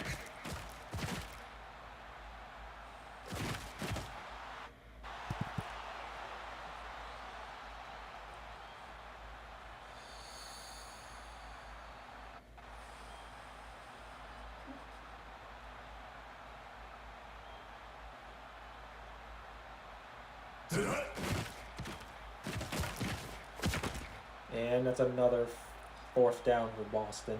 I can't watch this team anymore. They're so bad. It's so freaking bad, dude. And this is the opponent that Vancouver has to go against. Is what Vancouver fans are saying right now, because this is embarrassing to everyone who is watching. This is an embarrassment to anyone who's a Boston fan. Boston's had their days of glory, but let me remind you that that's not the case anymore. Now they're just as bad as what the Cleveland Coyotes used to be. Because I can tell you, Cleveland's a lot better.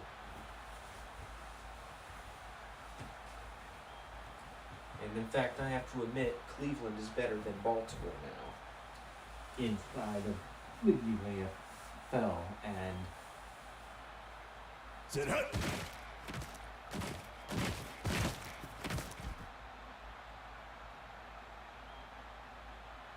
what is this? There's a banner on my screen and I can't see it from here. I need to read that because I don't know what this error code is. Oh, it says it's not receiving enough data. Not sure why. It's been doing it so very well. I think Vancouver's going to be punting it away now.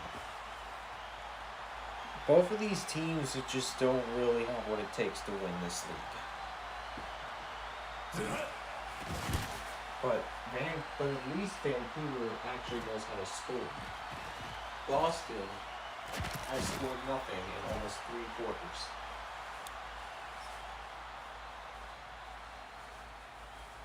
So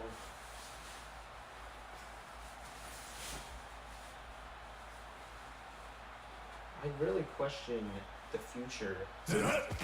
Of this franchise. I think, and the worst part is this is only the first season, so Boston's got a lot more to come up with.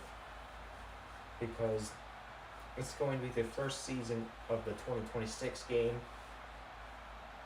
And nothing's been And there could be anywhere from 4 to 8 seasons in playing in this game, depending on if Danny Jubin decides to either make the next game next year or the next game 2 years from now. Last time it was 2 years ago when they made the previous Access football game.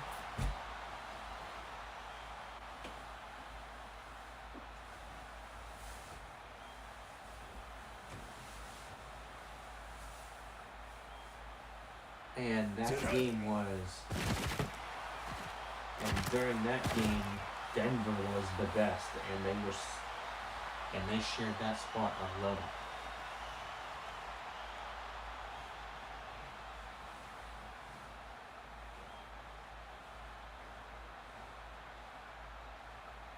Hike. Boston's punting it away again. And it's almost the end of the third quarter, guys. Boston's still not on the board, which is quite concerning because Boston's supposedly the second worst team in this division. They're not even the worst. And that just goes to show you how bad the AFC East is, because St. Louis was pretty mediocre too. The only team that did get the win was Buffalo, and they were pretty bad as well. I think the AFC East is the worst division in this league. Because there's still one more team from this same division that's supposedly even worse than Boston. And that is Ottawa. Tonight.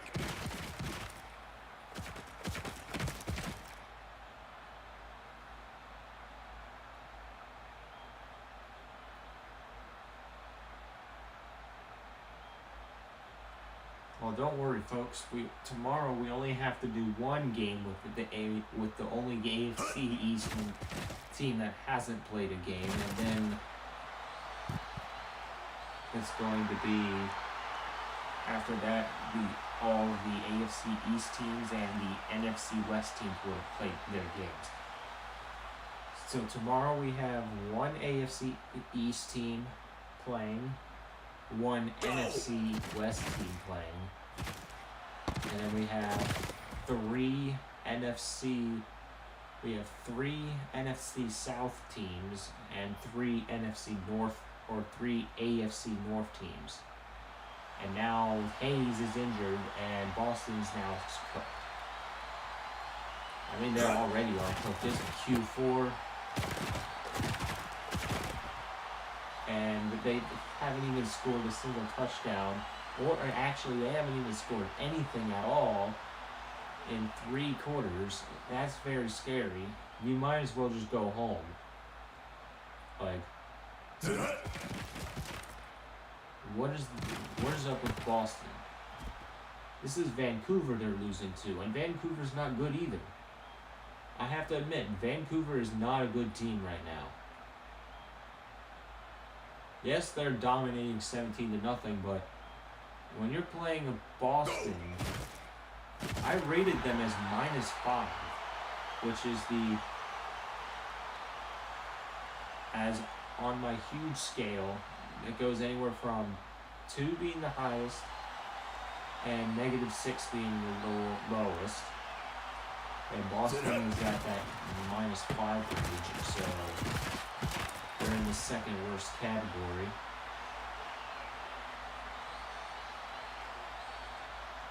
When it comes to football teams, with only Calgary and Ottawa being in the worst ones. Only question is, which of those two teams is worse? Well, we'll find out at some point. Because I think both of those two teams play each other this season because of the league rules.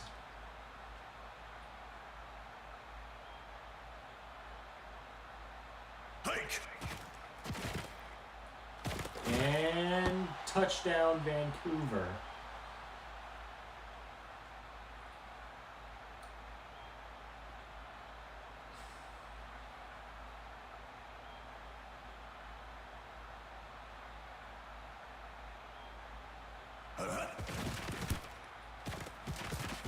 Now it is 24-0. Boston is now behind by 3 points. We might have to extend this whole power save thing to an hour. Because we've gotten that message every single game that we have played today. But why?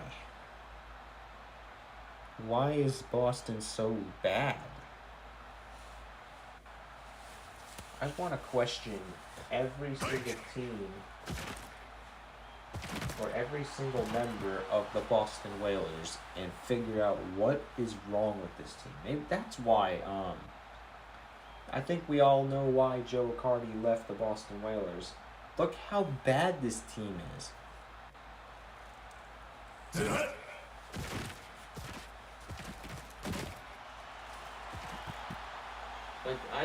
Like, I thought they were, I knew they were bad, but I didn't think they were this bad.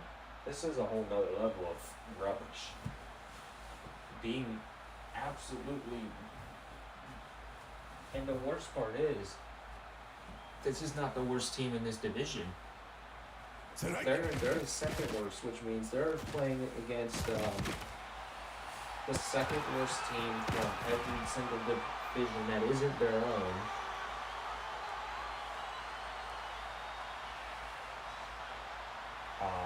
So that includes, I don't remember. Boston is playing. Hike!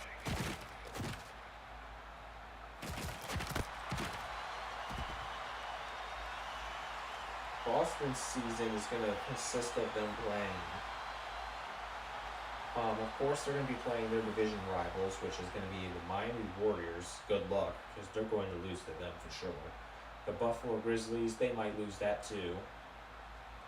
But Boston actually has a chance to put something on the board here. Will they do it? And they will. Boston finally scores their first point of the game after 35 minutes. You know, this team is an embarrassment to this league. Yeah, Boston's going up against Miami, Buffalo, St. Louis, and Ottawa. I think maybe they'll beat Ottawa for sure, but I haven't seen Ottawa play. We're going to see them play tomorrow.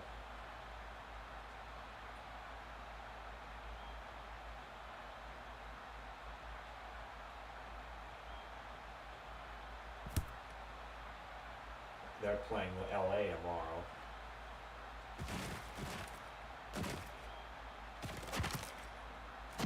But due to the same rules, the Boston Whalers will actually be playing the Baltimore Paladins from the AFC North, the Tennessee Bloodhounds from the AFC South, and the Las Vegas Outlaws from the AFC West as well. Which those matches are from the good catch by Ray for 40 yards. Those matches are all skill-based matchmakings. And as for the teams they're playing from the NFC this season, they're playing the NFC East this season, so they're playing against another really bad division: Washington, Philadelphia, Montreal, New York, and Dallas. Dallas is the only team that I can really count on for them to actually be good. I don't know what division's worse, the AFC East or the NFC East. Both of these divisions are, I think everyone from the East is bad. Except for like maybe two teams. And that's Miami and Dallas. Dallas is kind of mid though, and so is Miami after choking that lead. I think the East is just a bad place to play football.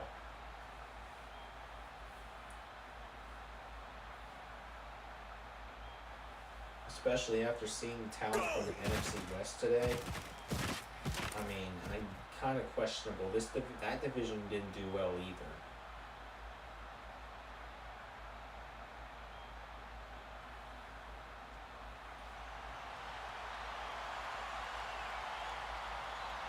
So Vancouver's knocking on the door again.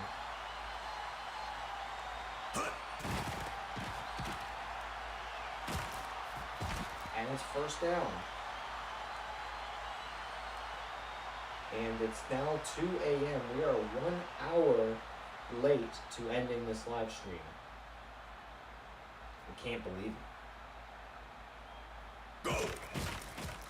Here's Hart. And touchdown Mallards. And Vancouver takes a 30-7 lead over Boston at the 2-minute warning. Go!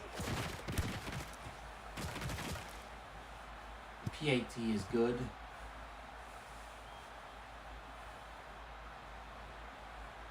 And the Mallards now are definitely winning this game. I mean, there was no doubt that they were winning this game. Vancouver really needed a harder opponent, but there was none left that was at their difficulty level, basically, because how this season works is that depending on what your position in your division will determine the difficulty of your opponents inside your conference for next season will be. However, for this first season, I did it based on their overall stats, and Vancouver got ranked in number 4 in their division.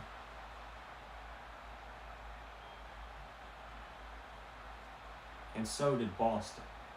To be honest, I don't know how Boston is this bad, but at least they're not the worst one. Because Boston is actually ranked at -3. My apologies. I thought they were ranked at -5. So there should be 8. There should be 8 teams in this league that is worse than the Boston Whalers.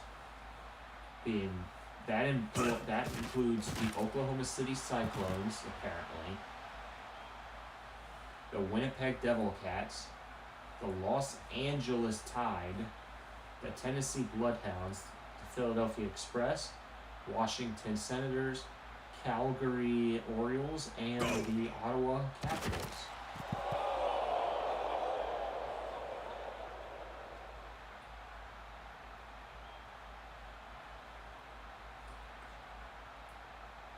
Yeah, it's not easy being a member of this league. It's 3rd and 10.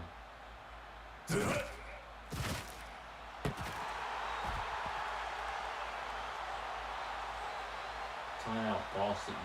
Stop calling timeouts. This game is over. Just accept defeat.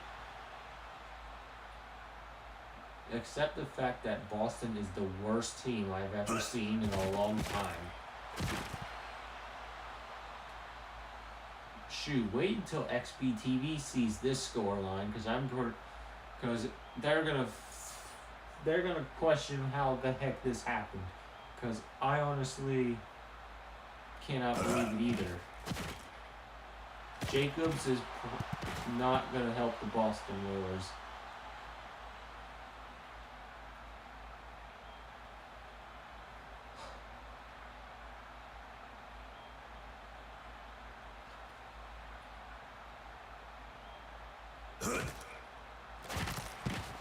Incomplete. 4th down.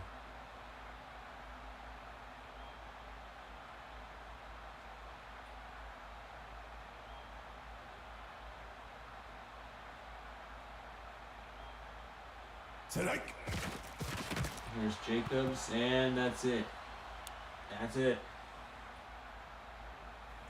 Let me just start writing down the final score, because I already know what this is going to be.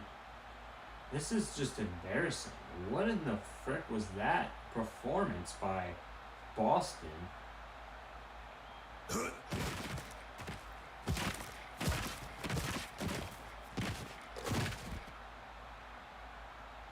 Alright, Boston calls timeout.